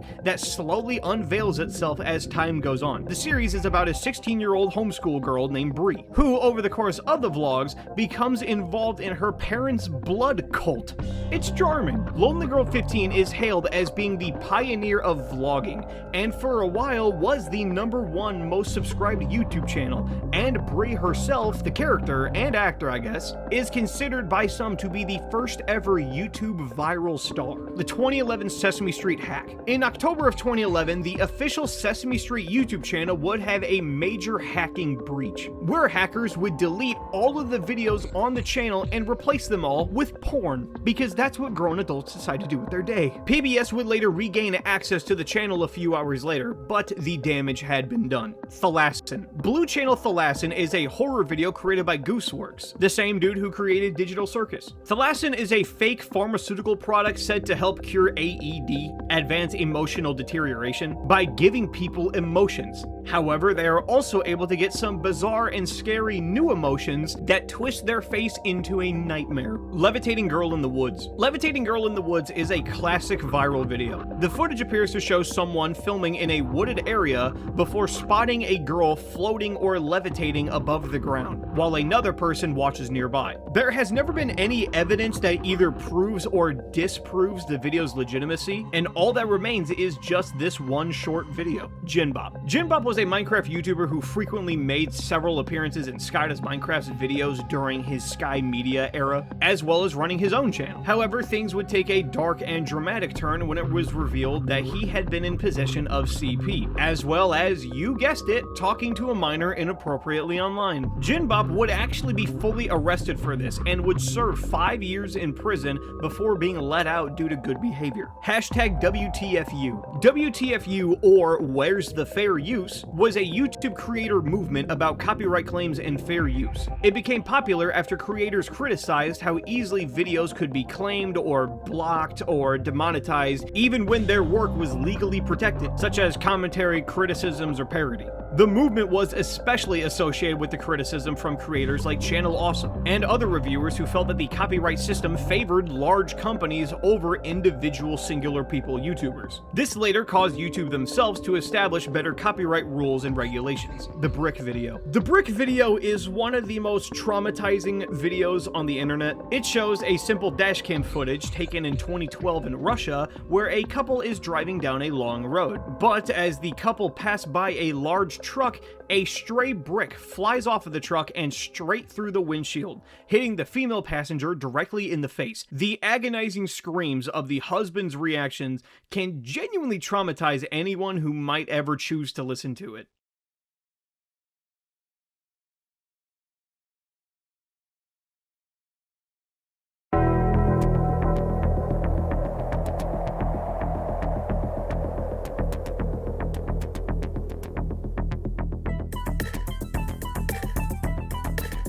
The Paper Mario comment thread. On a comment section of an OST of Paper Mario Sticker Star holds one of the longest and most intense comment threads in all of YouTube, with the comment made by Lunar1314 saying, "I don't care if I get hate for this opinion, this is my favorite Paper Mario final boss song." This would be the beginning of a giant thread of replies that maxed out the replies counter, that had multiple users all contributing, heroes, villains. It's genuinely like a novel argument on this this one comment on a Paper Mario song. The massive scale of this argument that then played out is like just as long as a freaking book. Unfortunately, since this all happened, the Paper Mario video in question has been removed. Behind the Memes side. Behind the Meme was a YouTube channel that became popular for explaining memes in a simple, straightforward format. This would be heavily criticized for killing memes, because if everyone knew the joke, it would no longer be funny. Because of this, Behind the Meme would face a lot of hate,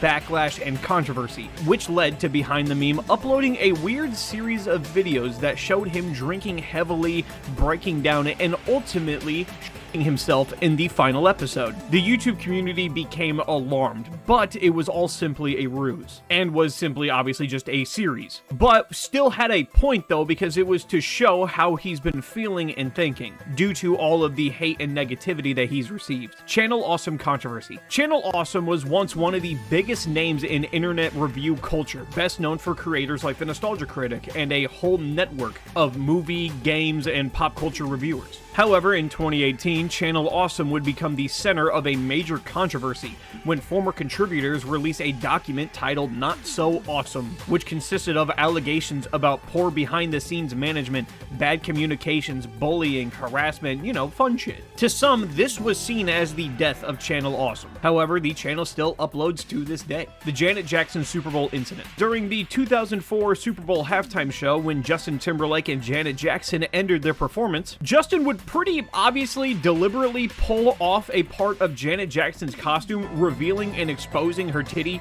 live on TV. The moment became one of the biggest media controversies of the 2000s for even just why the hell he even decided to do this in the first place. YouTube co-founder Jod Karim would actually credit this incident and its difficulty to find online as one of the inspirations for creating YouTube. Justin Timberlake pulling out Janet Jackson's titties on national television is why we have YouTube. Madness. Reset toothpaste Oreo. This entry goes back to the whole prank era of YouTube from before, but YouTuber Reset would become infamous after filming himself giving a homeless man Oreo cookies filled with toothpaste instead of cream. The prank was widely condemned because it targeted a vulnerable person for content. In 2019, Reset was actually sentenced to jail time and fined for this, with reports saying that the court found the prank violated that man's moral integrity. Creepy tape found in Croatia. Creepy tape found in Croatia is an old, disturbing YouTube video that claimed to show footage from a tape supposedly found in Croatia in 2005. The video shows two Croatian teenagers walking through an outdoor area before encountering something bullshit. What makes it actually kind of fun though is that there hasn't actually been any proof whether or not the video is fake or real, so it's still up for debate. My video for Brianna. I'm not explaining this one to you, I'm just gonna show it. Just know that it's very, very old and ended up blowing up. Hi, baby girl. Everything's okay, I promise. I forgive you. It's okay, don't worry about it. Everything's gonna be okay. I love you. I love you so much. I love you more than there are grains of sand on every beach of every planet, of every galaxy of the universe. I need you in my life. I need you more than humans need water and food to survive. You mean more to me than Home Depot means to Mr. Logerato. You mean more to me than just anything. You mean more to me than gold and diamonds mean to the greediest burglar. And you're just the most perfect, most beautiful girl in all of the world. And I love you so much. I hope you enjoy watching this, baby girl. Oh! See you at school tomorrow, baby girl. I love you.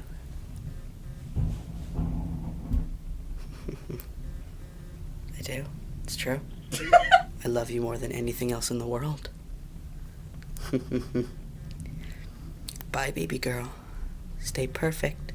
just for me. Treats for Beasts. Treats for Beasts is a YouTube channel known for its just fucking weird videos. Everything on this channel just feels wrong, like it's designed to make you uncomfortable.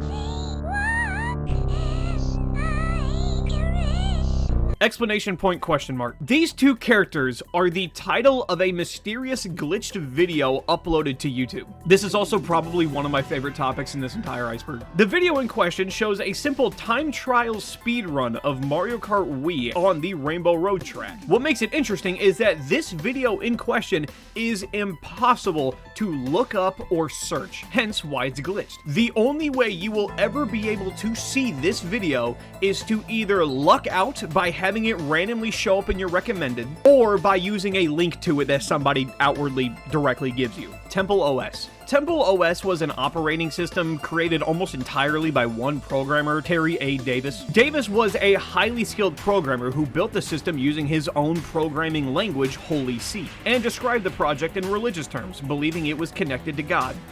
Yes, really. Temple OS would become famous online, partly because it was a genuinely impressive one-man army achievement, but also because Davis uploaded many videos and live streams where viewers could see his religious fixation and mental health struggles. It's uncomfortable because Temple OS is not just a weird tech project, but also a reminder of how the internet can turn someone's illness into a genuine spectacle. Poochie and Pansy. Poochie and Pansy is a horror series that looks at first just like a cheap old children's cartoon about two puppies going on adventures, but abruptly cuts into horror elements, strange imagery, jump scares, abandoned places, and an increasingly uncomfortable atmosphere. FPS Russia. FPS Russia is one of the biggest gun channels on early YouTube, starring Kyle Myers. The videos were known for extreme weapons, explosions, military-style hardware, and over-the-top destruction. Absolute bro shit. But the channel became much darker after Keith Ratliff, a member of the production team and the usual owner of many of the firearms seen in the videos,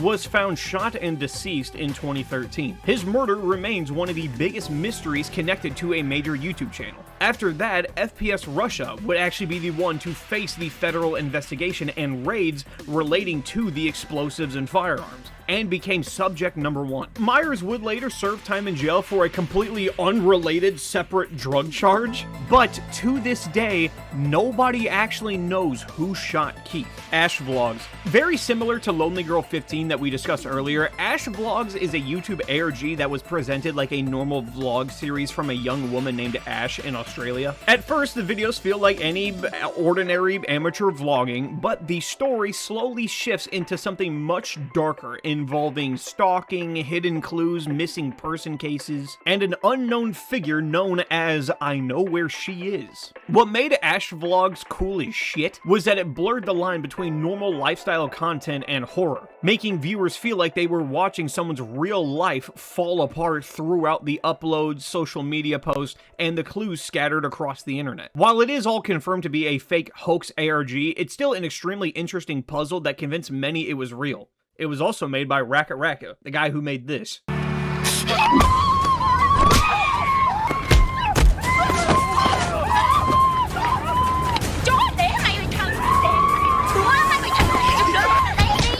Christina Grimmie. This one is just tragic as hell. Christina was a singer and YouTuber who first became famous online through her music covers, before later appearing on The Voice. In 2016, after performing at a concert in Orlando, she was meeting fans and signing autographs when a man approached her with a gun. And, you know, her brother tackled the attacker, who then shot himself. Christina was only 22 years old. The case became one of the most tragic moments in YouTube history because she was one of the platform's earliest examples of someone who turned online music covers into an actual real entertainment career. Her death also changed how people thought about actors and creator safety, fan access, meet and greets, and the risk that public internet personalities can face. Austin Jones. On the complete other side of the spectrum, Austin Jones was a YouTube musician known for his a cappella covers. His audience included many young fans. In 2017, he was arrested, and in 2019, he pleaded guilty in federal courts due to grooming kids and receiving his own CP by said kids, which he was able to get when he told the kids in question that sending them explicit videos and pictures of themselves would be able to prove that they are real fans.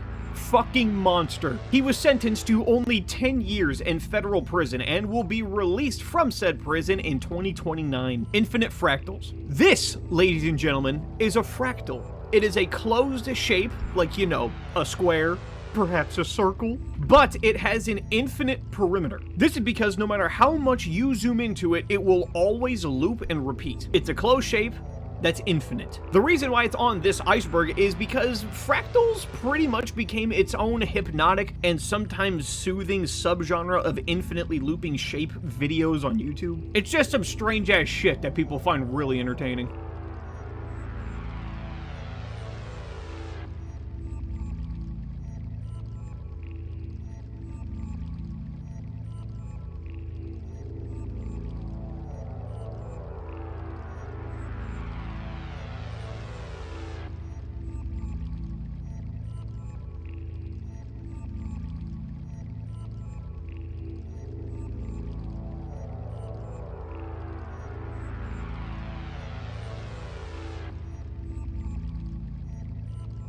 Infinite fractals. This, ladies and gentlemen, is a fractal. It is a closed shape, like, you know, a square, perhaps a circle. Square. But it has an infinite perimeter. This is because no matter how much you zoom into it, it will always loop and repeat. It's a closed shape that's infinite. The reason why it's on this iceberg is because fractals pretty much became its own hypnotic and sometimes soothing subgenre of infinitely looping shape videos on YouTube. It's just some strange ass shit that people find really entertaining. Pedro Ruiz. Pedro Ruiz III was a 22-year-old man from Minnesota who died during a YouTube stunt gone horribly wrong. In 2017, Ruiz and his girlfriend were trying to film a dangerous stunt for their channel, where Pedro would hold the thickest book he can find, an encyclopedia, against his chest. They believe that the book could stop a bullet.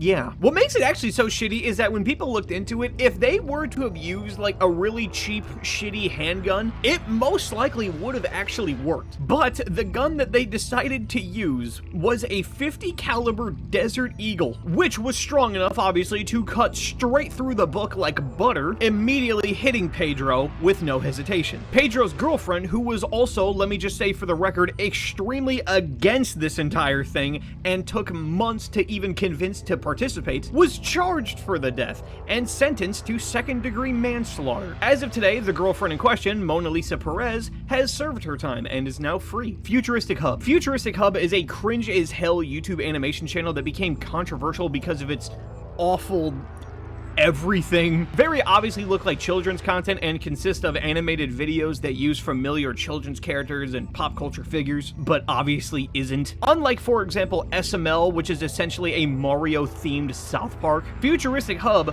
looks like children's content, acts like children's content, but the channel itself just features all kinds of creepy shit that fits into something like Elsa Gate. Hey, Steve, I said I need help with the sun lotion.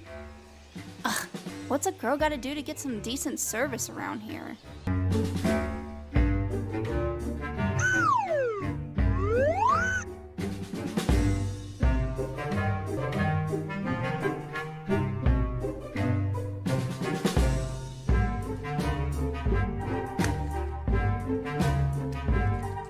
Oh, there you are, Steve. About time you showed up.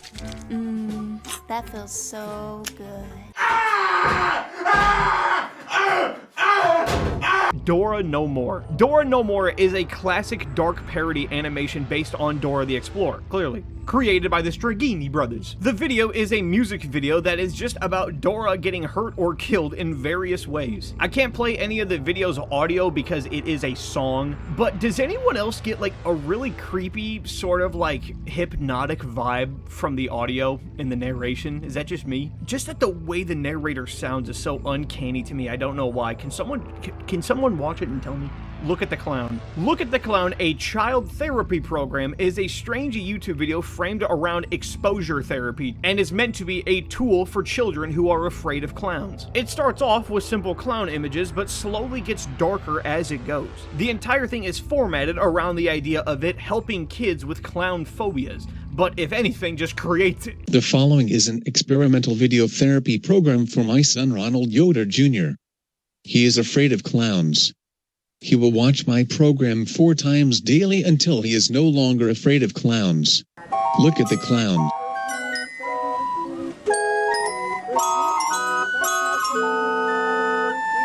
Look at the clown. Look at the clown.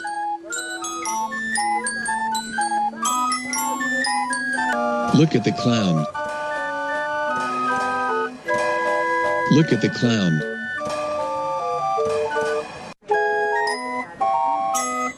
Look at the clown.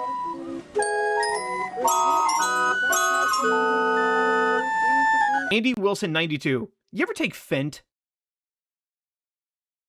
Andy Wilson 92 is probably the closest to it. He's a YouTube animator known for strange, surreal, and intentionally ugly 3D animations that just come off as damn terrifying. Every single thing this dude makes feels like it's straight out of a nightmare. The Ace Family Lollipop. The Ace Family Lollipop controversy refers to a clip involving Austin McBroom and his young daughter that everyone who possesses the burden of common sense found uncomfortable and disgusting. The Ace Family is a family vlog channel of rich, pompous dickheads built around their overly fake and polished image of parenting, wealth, and lifestyle content. Austin McBroom takes his family, including toddlers, into a Spencer's, where he then buys a dick-shaped lollipop and gives it to his toddler daughter. She obviously has no idea what's wrong with this, so while she is, eating the lollipop, Austin films her and posts it online. Actual hell-guaranteed behavior.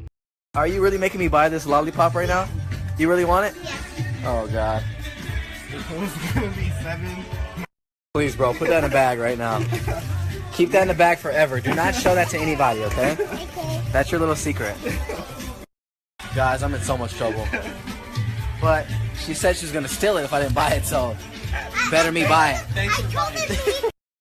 You really have to take that lollipop? Yes. Can I show you? Look. I promise you something. Don't show nobody that lollipop, okay? Okay. Thank you. Let's go. Jesse Slaughter. Jesse Slaughter is an early YouTube controversy that involves a lot of various different horrible things. Jesse Slaughter, who at the time was 11, would make a profanity-filled rant video about cyberbullying. These cyberbullies would accuse her of having a very illegal relationship with band member Davey Vanity. This video would lead to her bullying and harassment tripling, as she would then face several death threats and doxings. Her father would also get involved in a video of himself yelling at the harassers on camera, which would just be made into a joke and a meme due to him saying and creating the phrase, "You done goofed." Jesse would be known as one of YouTube's earliest cases of severe harassment. As of today, Jesse, now named Damie, simply just wants to be left alone. Maggie Bon. Maggie Bon was one of YouTube's earliest and first strangest viral figures. Maggie Bon is an American creator who became famous in Japan from 2006 to 2008, simply by uploading short webcam videos that consisted of her just staring into the camera saying nothing, just smiling, waving, or occasionally saying a few Japanese phrases. To some viewers, these videos were cute and calming, and to others they just felt uncanny. These videos of Maggie Bond sitting in silence would lead to her becoming a real Japanese internet celebrity and appearing in Japanese media before slowly fading away from YouTube entirely. There's not really a whole lot more about Maggie Bond aside from just your own speculation of why she made these videos and what type of people would watch them. Owen High. Alright lads, this one is a bit complicated and severely up to the debate of coincidence versus intentional clue, so pay attention as I try to spell this one out because there's a lot going on in this one. Owen High was a very successful South Korean actress who would be blacklisted by the entertainment industry and have her career ruined due to her wearing this dress. I kid you not. This dress, being so revealing and inappropriate, is what cost her her entire career and essentially life. With her dream and career in the toilet, she would later move to YouTube, where she would make extremely wholesome videos about beauty, fashion, and just her life. Now this is where it gets weird. Owen High would suddenly and unexpectedly pass away, as she was found unconscious and unresponsive by her friend, where it was revealed to have been due to her going into cardiac arrest, believed to be the result of an attempted suicide. However, in her last video uploaded, posted directly before her death, people would begin to make numerous examples that all point to the number 48, and that she may have been cluing to her knowing that she was about to pass away soon, aka she knew she was going to commit suicide and planned around it using angel numbers. The number 48 is an angel number that, heavily simplified, means that things are going to be ending soon. She would number her videos episodically, meaning that her videos would be titled episode 34, episode 35, 36, and so on. But this final video would just skip straight to 48, and 48 seconds into the video experiences a major glitch, which shows her putting a comb to her neck that lasts exactly a minute and ends at 1:48. The clock in the background is also stopped at 8 and 6. Guess what 6 times 8 is? In her previous video at 4 minutes and 8 seconds, the number 48 glitches into the subtitles, as well as the fact that she was said to have passed away exactly 48 hours after her last video went public. And if you really want to be an asshole, she even weighed 48 kilograms. This whole speculation leads to the discussion of, was she heavily into angel numbers and wanted that to be like a kind of clue as to what she was planning? Besides the obvious weight thing, which is just coincidence regardless. Or was it really all just luck of the draw, and just the number 48 is all relating to her passing 6 or 7 times? Linda Rogers. Linda Rogers was a 12-year-old girl from Dallas, Texas, whose final moments were accidentally recorded on her phone before a deadly natural gas explosion in 2018. That morning, as she was getting ready for the day, she filmed a time-lapse of herself doing her hair. During that recording, an explosion caused by a gas leak happened, and the video cuts at the exact moment that the blast destroys the home. Everyone involved survived the initial blast, but Linda would pass away later that day in the hospital. Her family decided to post her final video as a way to help remember and spread awareness of her name, The Real Screams of Hell. The story claims that Soviet scientists drilled a major hole that went so extremely far down deep that as they drilled farther and farther, they would say that the temperature would begin to rise extraordinarily, and they ended up discovering a massive open area where they claimed to be able to hear the sounds of screaming. So they would send a proper mic into the hole to reveal the sounds, claiming that they had just discovered hell and recorded the screams of the damned. Here is the audio that was taken.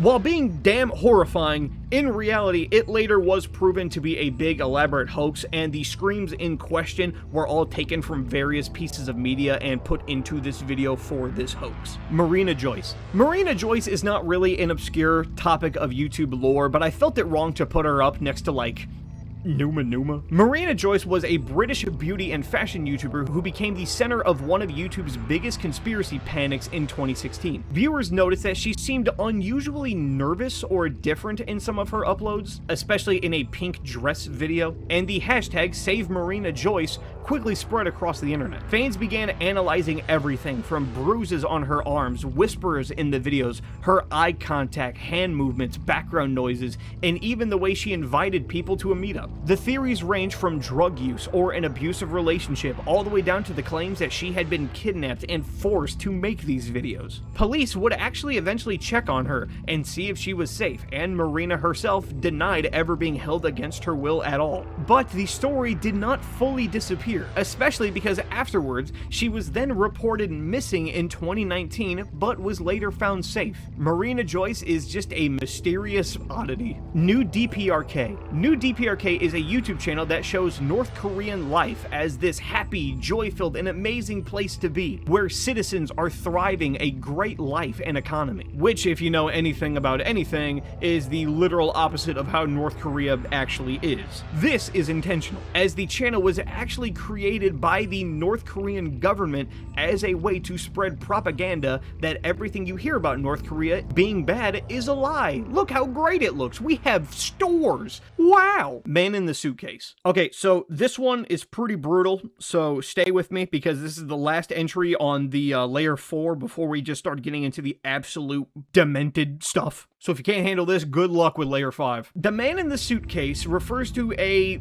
borderline snuff film that was uploaded to YouTube. Sarah Boone would call the police to say that she found her husband dead inside of a suitcase. When the police asked her how he got in there in the first place, since he obviously couldn't put himself in it and zip it up, Sarah claimed that they were playing hide and seek and they both thought it would be funny if he were to hide in a suitcase. Which doesn't make any fucking sense, because why would she be helping him hide? But okay. After she puts him in the suitcase, she claims to have then forgotten about him and accidentally went upstairs to take a nap. I shit you not, this was her defense. However, police would later discover a video on her phone of Sarah pissed drunk and taunting him while he was trapped and begging to be released, before leaving him in there to die. She filmed her own evidence, and it has since been posted to YouTube. Later, a possible motivation was revealed since Jorge Torres, the man in question, has had a history of DV, meaning this incident was Sarah getting revenge. The full video filmed by Sarah can be found on YouTube.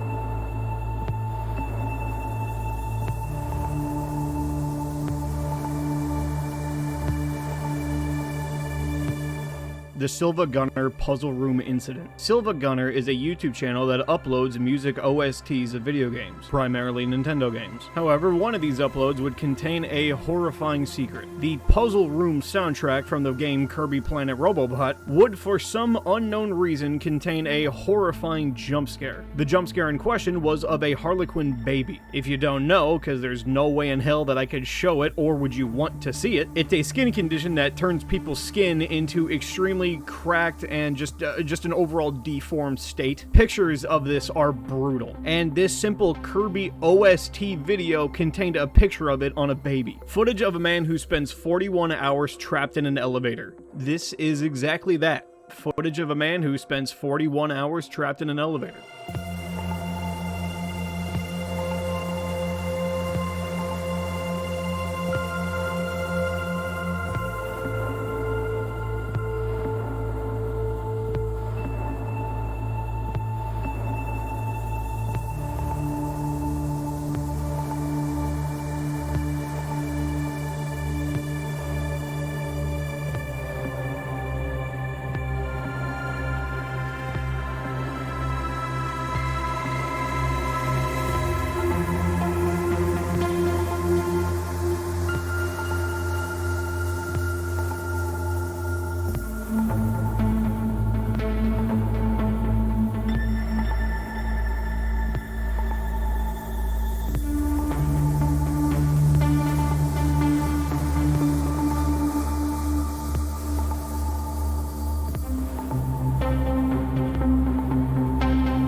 Leo Kim Video. Leo Kim Video is a long-running toy review channel best known for videos about Thomas and Cars toys, bootlegs, knockoffs, and just other strange merchandise. The problem is that this admittedly technically family-friendly channel just has an extremely uncomfortable vibe to it, as well as the kicker that these Thomas toy reviews are uploaded right alongside giant spider and tarantula videos, which is just such a strange combination that turns Leo Kim Video into one of YouTube's most bizarre channels, Toy Freaks. If Leo Kim Video is just a strange kids YouTube channel with a weird vibe, Toy Freaks is straight up Hitler. So much so that I'm most likely going to have to be super vague with my descriptions, so I'll try my best, because this is not something that YouTube will like me saying. This shit would make you sick if you saw it. Toy Freaks was a YouTube channel, a kids family YouTube channel created by a single father that features his 2 daughters. However, the videos themselves are extremely obviously children exploitation. So much so to the point where it becomes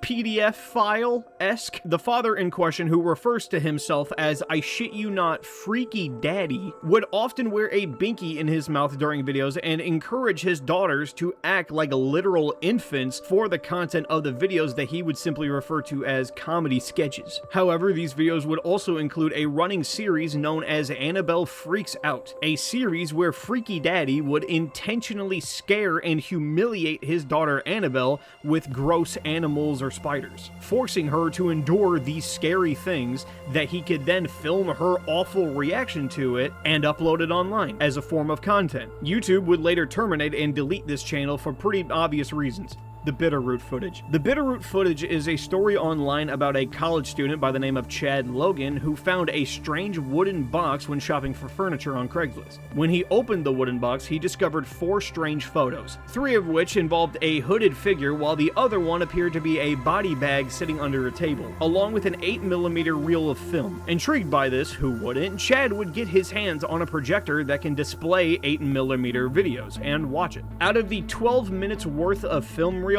all but 5 minutes of it were far too damaged to be used. The footage shows a cameraman finding an abandoned building where he then stumbles upon this same hooded figure from the photos throwing a strange object wrapped in cloth into a ditch. When the cameraman investigates, it's revealed to be a human head. The footage then ends right there due to apparent damage of the remaining 7 minutes. Chad would go on to make a website for people to discuss this footage and mystery further. However, it was all revealed to be a hoax, likely inspired by the Blair Witch and its marketing due to how similar they are in concept. The Pyramid Ransom video. In 2011, a video would be uploaded to a new YouTube channel titled Now I Know, with its sole video being "You have 30 days to pay me $5 million. The video shows a person building a high-tech RC car fitted with a GoPro before traveling a very long distance, eventually ending up at the Great Pyramid of Giza, where he then sends the GoPro RC car into the pyramid before the footage then abruptly cuts off, along with the message that if he does not receive $5 million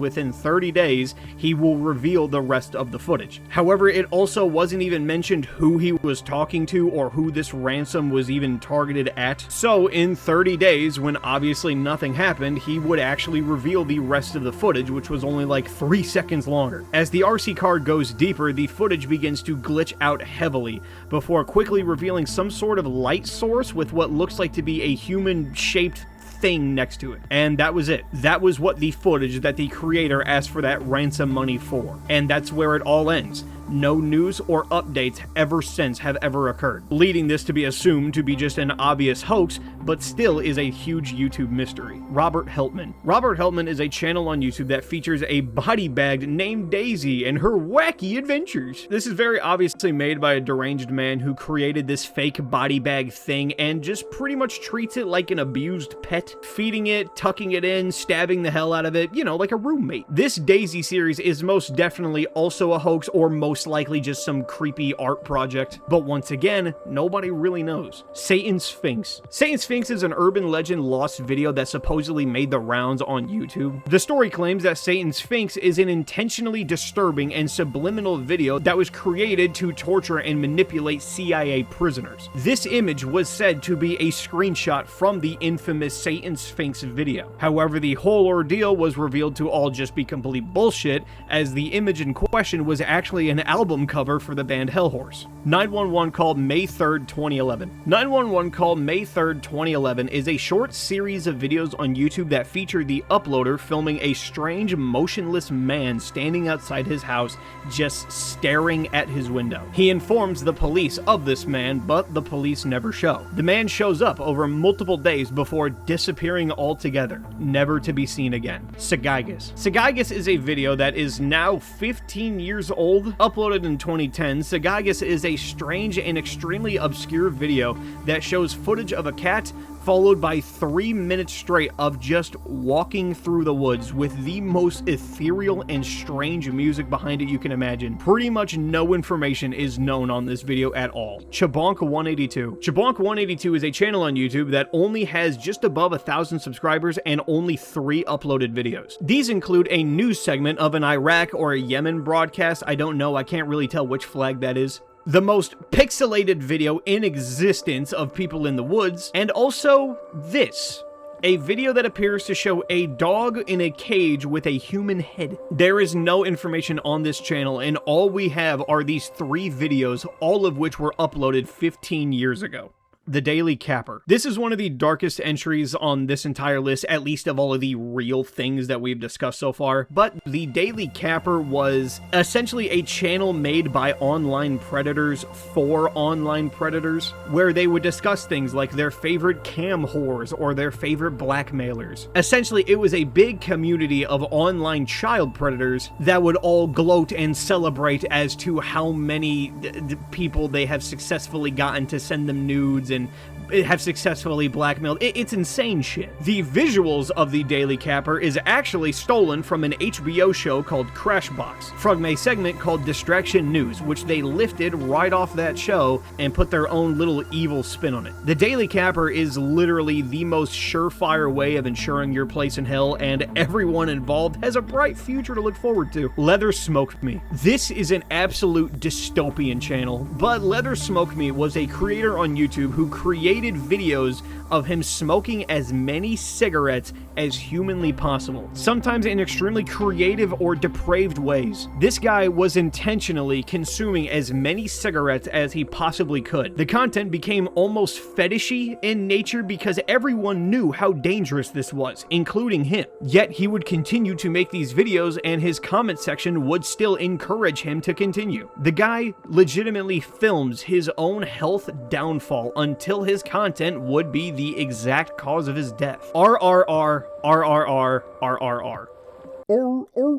This is the name of a channel with not even 2,000 subscribers that legit nobody talks about. Similar to channels like a Memory Hole that just post incomprehensible chaos, this R channel is exactly that, but a million times more vague and unknown. The Real Thomas the Train Man. This one's pretty well known. The Real Thomas the Train Man is a video that I'm positive I can't even really show. It's a disturbing animation that shows Thomas the Tank Engine in a gross, horrific way, made with human flesh as he grunts, shooting pus out of himself while his whole body just pulsates, and it's an awful video. Toys in Japan. Toys in Japan is a lesser known but just as disturbing fraction of the whole Elsa Gate topic on YouTube, with Toys in Japan in particular really playing up the bizarre and weird side of YouTube. The content is based off of children's topics and characters like Frozen, Minnie Mouse, Hitler, the gang's all here. It's simply just Elsa Gate in its most blunt form, but the channel has since been removed, and all that remains are re-uploads posted by others. Era Dixie. Era Dixie was a Call of Duty YouTuber in the 2010s known for his trickshot videos as well as his request audition to join the FaZe Clan. However, one day he would suddenly disappear off of YouTube. His father would state in an interview that he became highly religious and prayed 24/7, before it was then revealed that Era Dixie had traveled to the Middle East, where he was then killed in a military strike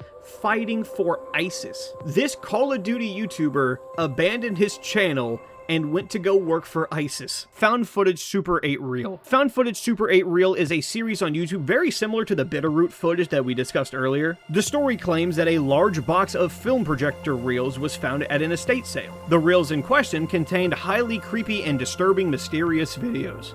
Blood Over Intent. This one freaks me the fuck out, dude. Holy shit. Blood over intent is a cult of, oh my god, I can't even think about it. I'm actually like having a hard time explaining it. This is my ick that I fuck with. Oh god, I have videos in my head of me doing the research on this, and it's just, oh, it's fucked. Blood over intent is a cult that operates its initiation on YouTube. The cult believes that they are the members of the one destined to inherit the earth, given to them and ruled by Satan himself, who the leader of said cult claims to be. What you must do is write your intent on a piece of paper, whatever the hell that means, before spilling your own blood on it and uploading the entire process to YouTube. I need a mint. What makes this different, however, is that this is actually a taken serious cult that has many members fully indulging in the cult. With the worst part of it, that members are also forcing their children to participate so that they will be safe after death and will also inherit Satan's earth. Holy shit. Tony48219. Tony48219 was the username of Anthony Powell, an early YouTube rant creator active in the late 2000s. His videos were known for being aggressively religious, misogynist, and anti-atheist commentary, where he discussed how awful atheists are to the world. Many of these videos are now lost or just partially archived, but things with him would go even worse, as on April 10th, 2009,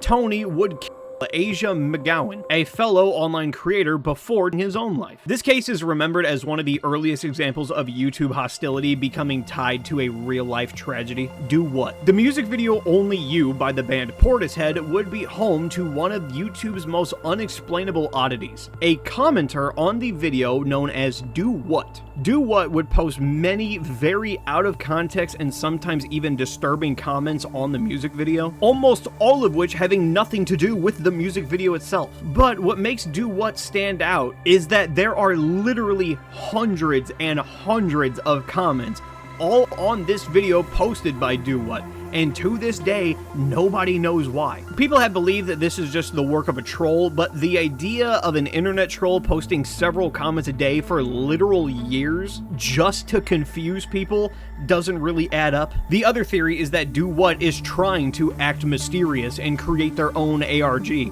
but once again, the effort really doesn't match up or pay off at all. To this day, no one knows the real reason why Do What does these disturbing comments. Pitbull Lover 12345. This strange channel with only 400 subscribers comes from a person claiming to be a victim of their parents' satanic cult. They post videos about the bugs that burrow away in their flesh, being haunted and possessed by demons, their blood coming out of their skin in big thick globs that harden over time. Pitbull Lover himself claims to have turned to God for help with this whole ordeal, but he would then vanish entirely without a trace and has been gone for 7 years. Regardless of the whole demon thing, it's not super out there to believe that this account is home to someone who is truly nuts and needs major psychiatric help, but with approaching a decade of no videos or updates, nobody really knows where he is now or what he's doing. Allah. I don't even know how to describe this channel. This is a channel with not even 100 subscribers that just posts the oddest shit. We've covered a few channels with this same vibe before, but something about this one pretty much having not been seen by anyone adds to its disturbing factor tenfold.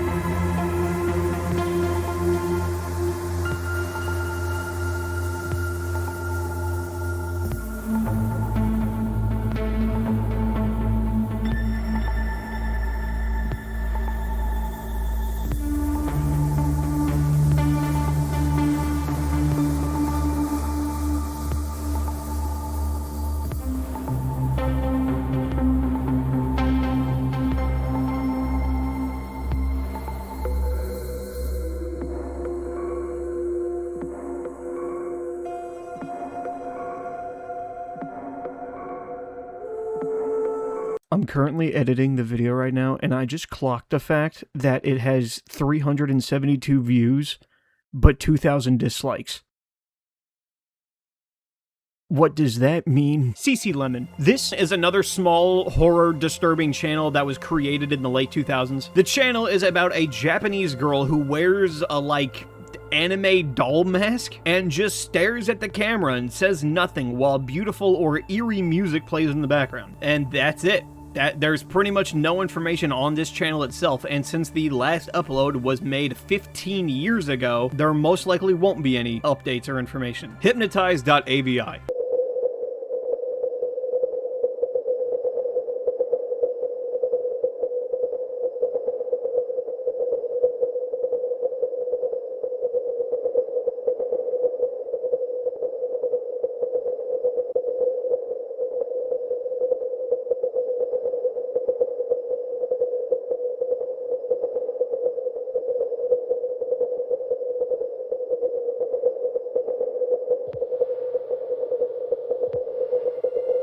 Aviloop. Aviloop is a strange YouTube mystery centered around videos that appeared in 2011 promoting what looked like a normal aviation-related company, but by using any form of common sense, you can tell that it's not real. The girls seen in the videos uploaded to the channel are very obviously not wearing actual flight attendant uniforms, and by doing a deep dive into Aviloop, their website and creator, it was revealed that Aviloop was a fake company started by Nadia Marcinko,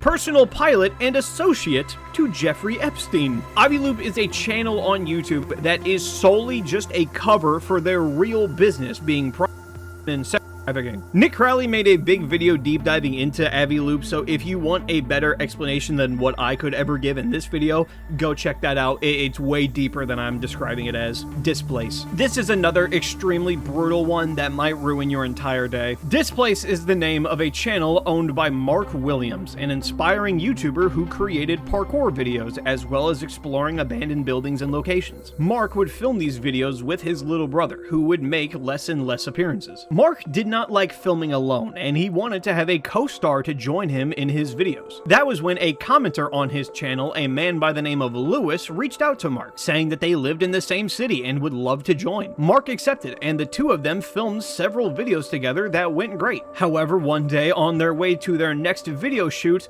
Lewis would convince and eventually force Mark into consuming large amounts of alcohol, so much so that Mark couldn't even fully stand. This is when Lewis would pull out a large kitchen knife and stab Mark. For no reason at all, Mark's friend Lewis would repeatedly stab him over and over on their way to this new video shoot, as well as film the entire event. Lewis would film himself stabbing Mark 107 times over the course of 7 different videos spanning over an hour total in length. In these videos, Lewis was seen laughing maniacally as he gouged Mark's eyes out on video, as well as many other different methods of evil. As of today, Displace sits abandoned, as well as Lewis serving a life sentence in prison. The only thing that Mark himself wanted was just a friend to film videos with, and because of that, he was tortured and murdered. Body in a cooler. We are not slowing down, bro.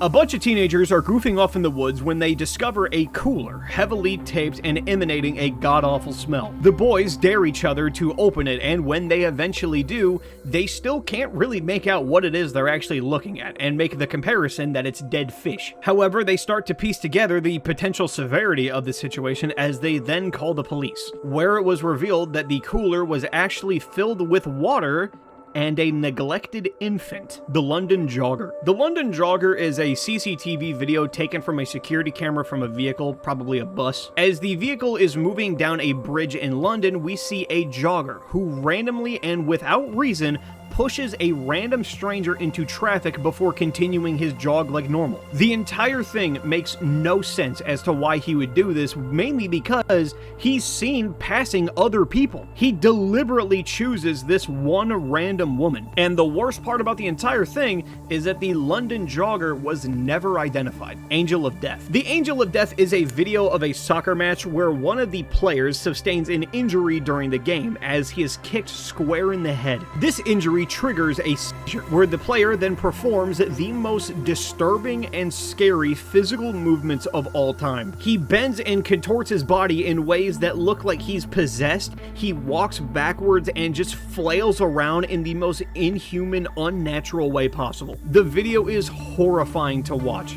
but it does have a good ending though, as he would survive this injury and would even go on to continue playing in the next very match that they did, making a real PC gaming chair. Azul Abdul Dubai would create a video where he took an abandoned junkyard car and converted one of the seats in the car into a slick modern-day gaming chair. A fun video that even worked out great. But when you start looking into the car itself, you can begin to piece together some clues that lead you to finding out why the car was scrapped in the first place. Looking at the windshield of the car, you may notice that there are many bullet holes going straight through it, as well as the back of the seats and floor containing large amounts of what look like dried blood. Nobody in the video notices this and pieces it at all together. They just simply take out the car seat and turn it into a gaming chair. Colleen Ritzer, CCTV. Here we go, boys. Colleen Ritzer was a 24-year-old math teacher at Danvers High School in Massachusetts, described as being extremely joyful and someone who made math class actually fun. However, she would be brought to her end by one of her students in 2013. Surveillance footage shows Miss Ritzer going into the restroom, where the student in question would follow closely behind, wielding a box cutter, where he would then rape and murder his teacher. 11 minutes later, he could be seen leaving, changing his clothes, and retrieving a trash can from outside, bringing it into the bathroom and wheeling it out of the school into the nearby woods, where he would reportedly rape Ritzer again, this time with a fucking tree branch. During the following night, police discovered her half-naked body with a tree branch still inside of her that they had to pull out, with a note beside all of it just simply saying, "I hate you all." The scum cunt in question was sentenced to 40 years in prison. MrAnime. MrAnime was the online name of Trey Eric Sessler. In the late 2000s and early 2010s, MrAnime would create 3 different types of content: anime reviews, sketch comedy shorts that featured his friends and family, and gun videos, where he would test out and talk about various different types of firearms. As time went on, it seemed that Trey was becoming more and more darker in his comedy and more disturbed. And in 2012, it all would come crashing down when Sessler would murder his parents and brother, later telling investigators that he also had planned out a school shooting, which was confirmed as they then found a satellite image of his high school in his hard drive. When the police arrived to his parents' house where the crime took place, Trey scribbled his confessions all over the walls, asking for God to help him, and that he will never forgive himself. After the killing, he loaded his car with hundreds of rounds of ammunition before going to said high school and sitting in the parking lot for a long time before backing out and going to a friend's house. When police asked him why he did what he did to his family, it was so that they didn't have to bear the pain of seeing the events at the school. Trey was sentenced to life in prison without the ability of parole.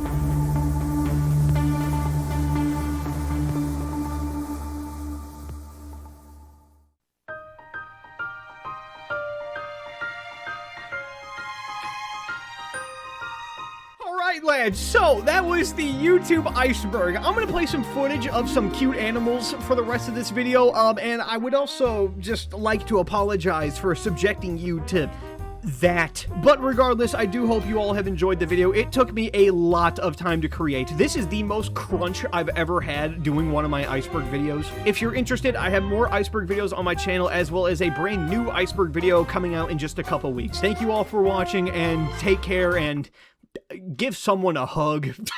Good God, man. No more saying cuss words. It is not good. I'm putting a video on YouTube about no more saying cuss words. No more saying cuss words, guys. It's inappropriate and violent. If you say a cuss word, then you're like going to jail, and you're like, when you go to jail, if you say a cuss word, you go to jail, and when you go to jail, if you said a cuss word, then you're only going to eat broccoli and other vegetables for your whole life. You don't want to eat vegetables. Sometimes people like eating sweets, but